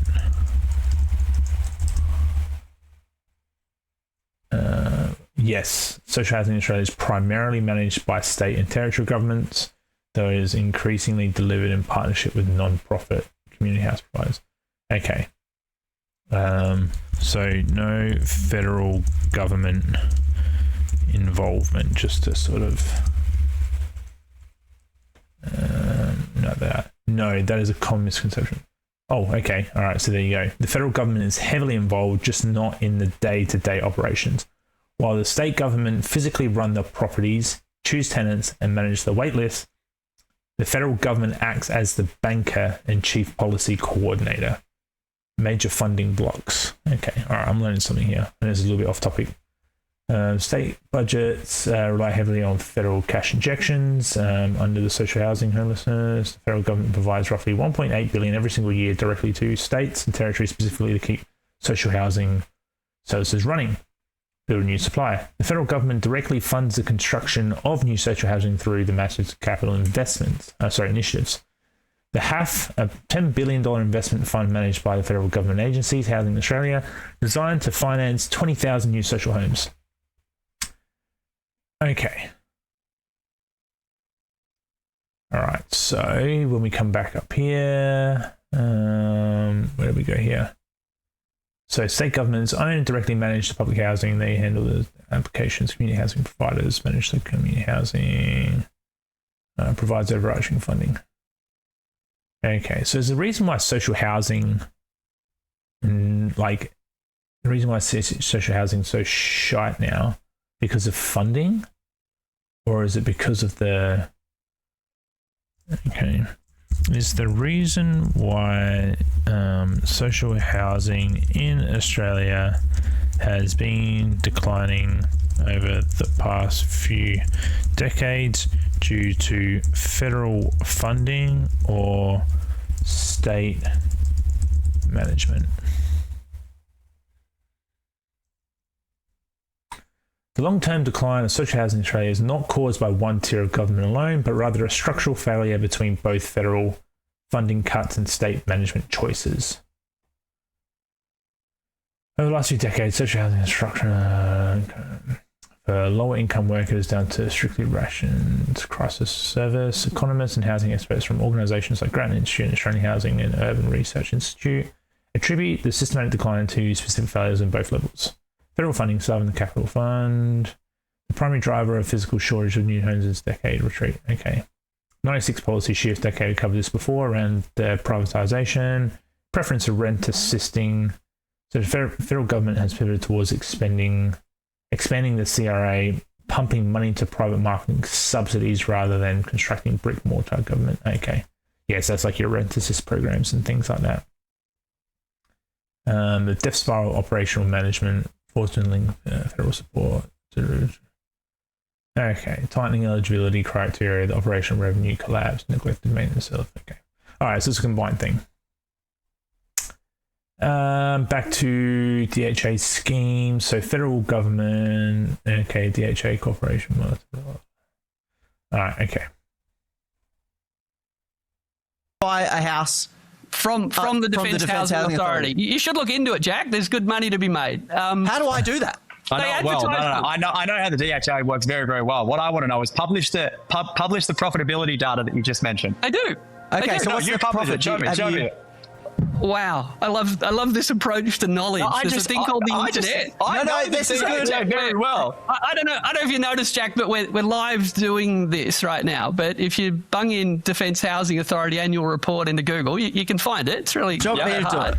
A minute ago, do it, Conrad. All right, and a minute ago, you literally just said they didn't sell to the private sector. No. I said, how do they derive a profit? I said that's what I asked the question, which is recorded live. Annual reports. Do I have to look at their annual reports? It's all on tape. Anyway, here's the published DHA. Here's the point, Conrad. The Defence Housing Authority's been doing this for many years. It's quite successful. We could scale it up if we wanted to. But let me be clear. The idea that property developers want to help push house prices down so that all the properties they already own are worth less money is bizarre.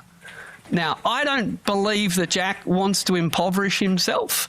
I don't think that any property developer wants to impoverish themselves.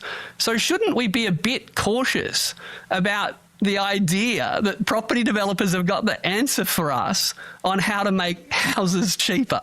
I mean, this is just wild. Because if houses are more expensive, they make more profit, is what you're saying. And if house prices fall, they lose money. And if they've borrowed to build, then they're possibly going to lose everything. So again, the idea that we should take our advice from the people who wear hats saying whose side they're on, I don't mind landlords. We should take our advice from people who have never done anything and just sit in an office and talk about it. You're the only smart person in town, mate. Good on you. Come on, boys. Let's be friends. Punter, where's this profitability? You've got the report up in front of you. Tell me the profitability numbers. Okay, here's what I did, and Richard can send through whatever. I literally got the latest report from the DHA, 23-24. I know it's not the latest one, it's the one I clicked, or it might be the latest one they released. I went into my AI that reads this stuff for me. I said, what's the profit? So this is how I did it. Like fact checks, welcome, citation necessary. DHA's net profit after tax in 23-24 was about $53 million. Profit before tax, 76. Income tax expenses, 22. Net profit after tax, 53. Yep. I feel like that's, as you sort of read through here, there's difference in terms of the management side, and then there's a difference of the actual development. Like here, like it's sort of saying where does it say up here? For example, its major residential developments have historically achieved gross profit margins upwards of on land sales, right? So there's the land development margins, the sale and leaseback program, and the rental as well. So I feel like there's a few things we need to be a little bit more specific on when it comes to looking at the DHA, because it's not just DHA obviously goes out, it looks for land, it buys the land, and then it goes through the development cycle of developing all the homes, and then it buys the homes if it's not already if it hasn't done that sort of portion of it, and then it does the selling to everyday investor or like property investors, like mum and dad investors, and then it goes through the rental management, like your Ray Whites and your Harcourts and stuff like that. Like there's lots of different entities within the whole scheme. So I think just writing in DHA profits is a little bit. If you can put in the link for that Skibidi toilet, watch the new Skibidi toilet. I don't know what that is. If you put in the link, I'll bring it up and we can watch it. Curious to know what it is. Because DHA is so consistently profitable, federal legislation requires it to pay a dividend to the Australian government. Oh, okay, so it's so profitable that it pays a dividend to the Australian government, historically targeted at roughly 60%. How is it that high? This money goes straight back in the federal budget, making it one of the most few housing schemes in the world that functions entirely as a revenue generator for... Man, we have to dig into that. Like, I don't know about that, but what portion of that profit is strictly from the property development cycle / phase? I wonder if that sort of revenue from property development phase, specifically land sales and the sale and lease back of newly built homes, historically accounts for roughly 40 to 50% of DHA's. Whoa, but its direct contribution to net profit dropped significantly during the 24-25 financial year. High margin and supercharged profits, delays in major land sales meant that it was heavily reliant on social streams. Yeah. Okay. The heavy reliance on the property management phase. This is what I was saying. Like, there's different phases of the DHA scheme, and just sort of, which I think is what Conrad sort of just chucked in there. The 16.5% management fee for the 1,700 it charges private. 16.5% management fee. Jesus. That's not per week. Oh, yeah, a flat rate of 16. Whoa. Pretty sure for like mine, I definitely don't pay that much. I think it's only a few, or like, I think I want to say like 4 or 5%. I think sounds about right. That sounds excessively high. It's probably why their profit margins are so good. Yeah, fair enough. Kind of sounds like it's a. So for a property investor under the new CGT / negative gearing changes by the Albo government, is the DHA profitable investment for a mum dad investor? Let's see what Google says about this. Yes, a newly built DHA property remains a highly profitable, strategical, superior investment for mum and dad investors under the Albo, blah, blah, blah. Okay. Yeah, you still get negative gearing. Only laws if you buy a established house, you're not offset.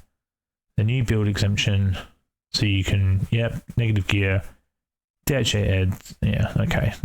So, I don't know. Everything I'm sort of seeing here, I'm led to believe that the DHA stuff is a good way to, invest from that. But let's see what Jack has to say. That's a business. That's not the development. I'm telling you right now. I'll publish it. I'll do a reel on it just so you know the fact. Fantastic. No. Can't wait. All right, here's what we're going to do.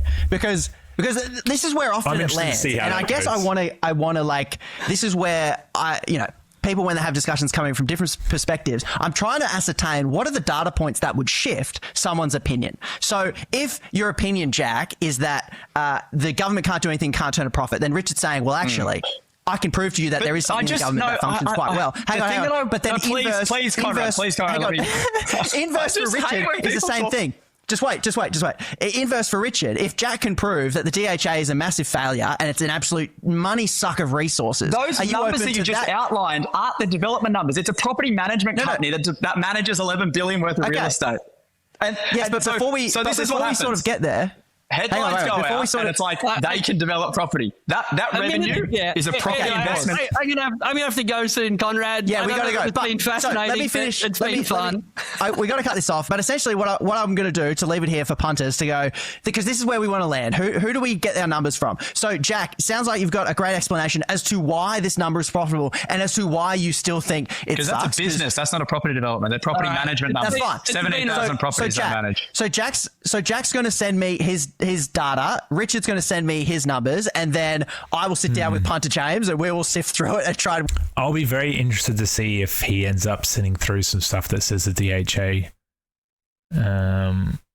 isn't profitable, which kind of sounds like from a government perspective, the DHA stuff is a bit of a success in terms of funding for housing and stuff like that. So. Yeah, that's actually, I think, a bit of a win for the left narrative there, dare I say. Work out where we land. Both of you, I really appreciate you taking the time. It was a bit tense there, but I really appreciate the different perspectives that we've come, because I think we're understanding a little bit more about how different people who sit at different parts in our economy assess these conversations. Guys, unless do you want to say anything before you leave, Richard? I got to go. See you guys. Richard, I really appreciate it. Thank you. Yeah. Jack, anything you want to add now? He's gone. What do you got? No, I find it very funny. Look at those numbers. That DHA give your explanation. Give your explanation on the DHA, and then you send me the thing. He's saying that it's profitable. So that numbers that you read was a 70 million in gross revenue, 50 odd million in profit. Yeah, profit before tax, and then after tax it's like 53. Yeah. So what that is a property management business. They manage 17,000 plus DHA properties. The revenue from that is the business that manages the properties, right? Because essentially what happens is the vast majority of those DHA properties are funded by property investors. They're not funded by the government.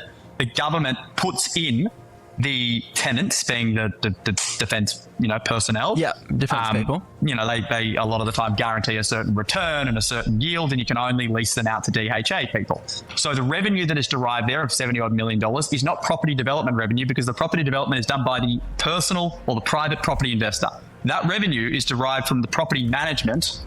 Hang on, who's the investor though? People, human beings. That's what I'm saying. The bloke has no idea what he's talking about. I'm telling you right now. Hang on. So you're telling me that the DHA outsources to private property developers the development 70+% of those properties. Yes, DHA is a scheme. Yeah. Right? Yeah. Those properties are purpose. Isn't employing 70+% of those properties are owned by private property investors. Yeah. And then what the DHA does is puts the defence personnel into those properties, and then their revenue is derived from management. So then it sounds like, okay, that's a good... No, that's not true. Well, it's... Oh man, even Richard said this before. It's like partly true of the bigger thing, but like as we sort of saw as well, they do the land sale as well, which he might not have seen before, but they make a fair bit of profit from land sale too. There's different generates profits from massive land development margins, right? For example, its major residential developments have certainly achieved from land sales, right? So there's a land sale, there's the sale of leaseback program, and then there's also the commercial fees and rent. So there's three different businesses in it. Like he is kind of right, but not all the way. So then it sounds to me like in order to determine the case of, because I think the original statement we're trying to get to the core of here is that the government sucks at everything. And I think what we're trying to work out, the government are not property developers, right? That's the thing. If there's 30%, right? If there's 30% of houses that are being developed by the government. It's probably less than 30%. You have to look up the exact data, but the vast majority of them are personal. Can you point that to me? Can you point me? Yeah, I'll get you all the stuff. Yeah, that would be good because essentially we can look at the side by side to see if developers are better and get a more cost effective return on the property, or whether the government can in fact do it. Because I think from the perspective I'm coming from, let's say, you know, Richard's not here, is that there's only one thing worse than the government developing something. And that's a for-profit, pseudo-privatized government service. You want to know why the NDIS is blown out? I just did a video on it. It's because they fucking privatized it. Correct. That's why they did it. Because you've got... Yeah, but that kind of cuts against what you're saying. Because Medicare is much more efficiently administered. The admin costs are way lower. The effectiveness is way higher. And it's more accountable. And what we've got in the NDIS is a privatized industry sucking at the bottomless pit of government funds, and it's less accountable. Outcomes are worse. So I think that's my example to counter with Richard not here saying every that the government project, isn't right? It's the same. It's like government projects, they have a budget of Y, it ends up costing Z. And generally the reason for that is probably governments are really good at estimating, and then the private sector want to suck every dollar they can out of it. I agree totally. Yeah. Punters, if you want to listen to the full extended edition, because Puntermon Richard Dennis had to dive out after the hour, and Puntermon Jack and I kept on chatting. So if you want to listen to that full extended edition, head over to the Punters over, join me with the Punters over on Patreon. You'll see that there. But Punter James, the main...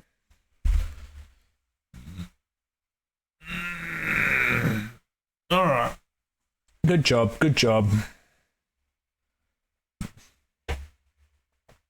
Hey, yesterday we said that... Friendly Geordie time. All right, hang on a sec. You can just look at Friendly Joy's face for a second. I'm just going to go to the toilet, so I'll be right back.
All right, we're back.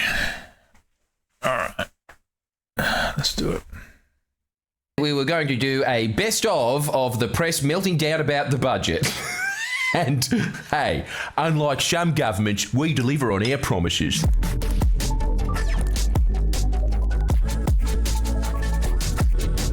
We'll start with this channel's favourite truth teller that regurgitates the mainstream press while telling his audience, don't trust the mainstream press. Big Chalky, intellect of Instagram.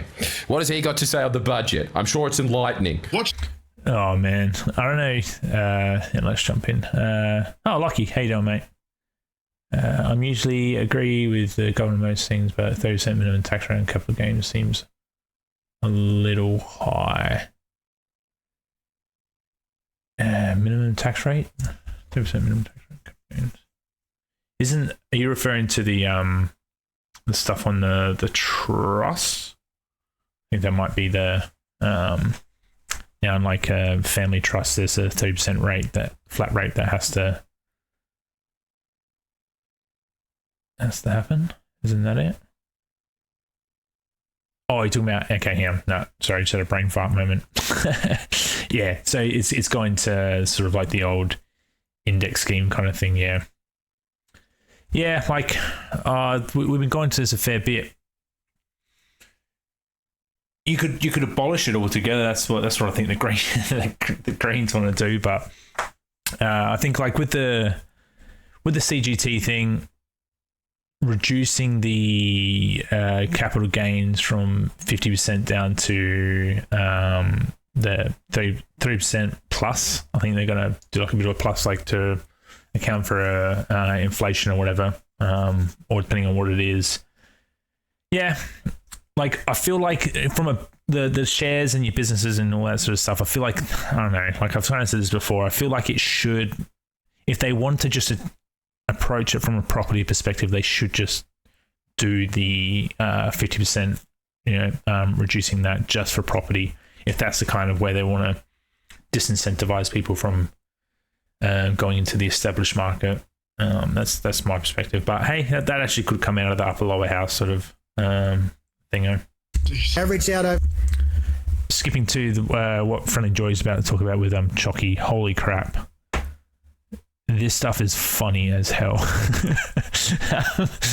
I saw his last video where him and Chalky were basically going at it. And it's actually comical. If you haven't seen it, watch it because it's... Oh, man, this dude's so funny. It's pretty hectic, but oh, man, it's pretty funny.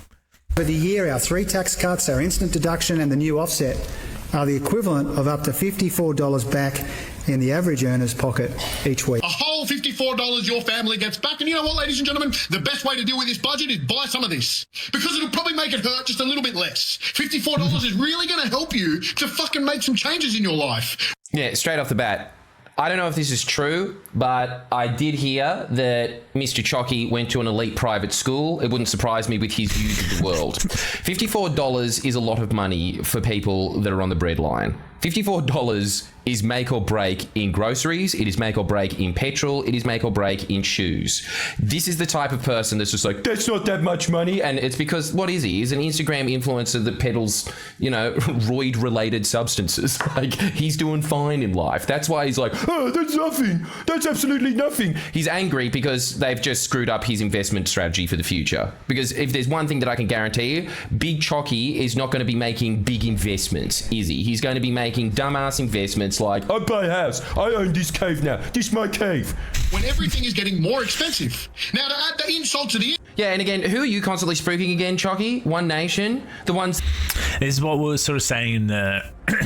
going back to like the previous video with Punter's Politics, Richard and Jack, is there's a specific cohort, a small cohort of people that $54 a week could actually be it can be a lot of money, and it's all relative to like who you hang out with. And I feel like there's a large cohort of people that really could do with that.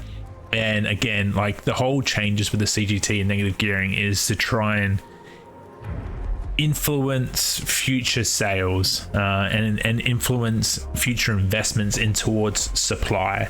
So that's the whole. It might not address the problem as a whole, but that is like the sort of direction. And the $54 of savings is a downstream calculation from that in the future with that sort of stuff. So yeah. That systematically and routinely vote against Labor, trying to increase wages, trying to protect wages, things that they have done repeatedly throughout the last term, including this one as well. This $54 tax break has nothing to do with them protecting wages. That is, we're talking tens of thousands of dollars that they've increased people's. And on top of that, just like the welfare safety net on like, childcare and increasing free TAFE positions, like you really don't understand the big picture at all, do you? You look at something like $54 and you go like, $54, I spend more on my lube. That's why I put up lube before that. And why is he so into lube?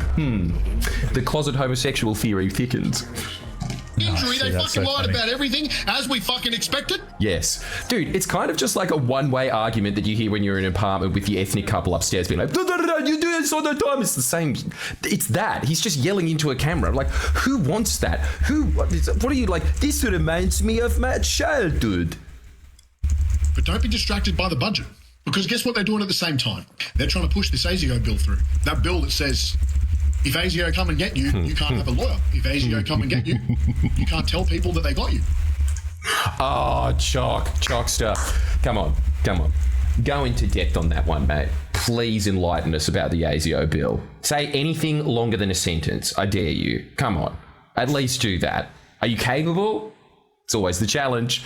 Anyway, we'll go into the morning shows because the meltdowns were incredible. All right, the highest taxing treasurer. I don't know, like, who watches, is it Sunrise? I feel like Sunrise are getting a lot more, like, One Nation-y. Yeah, like, I've seen a fair few of Carl's podcasts. The podcast? Yes, podcast.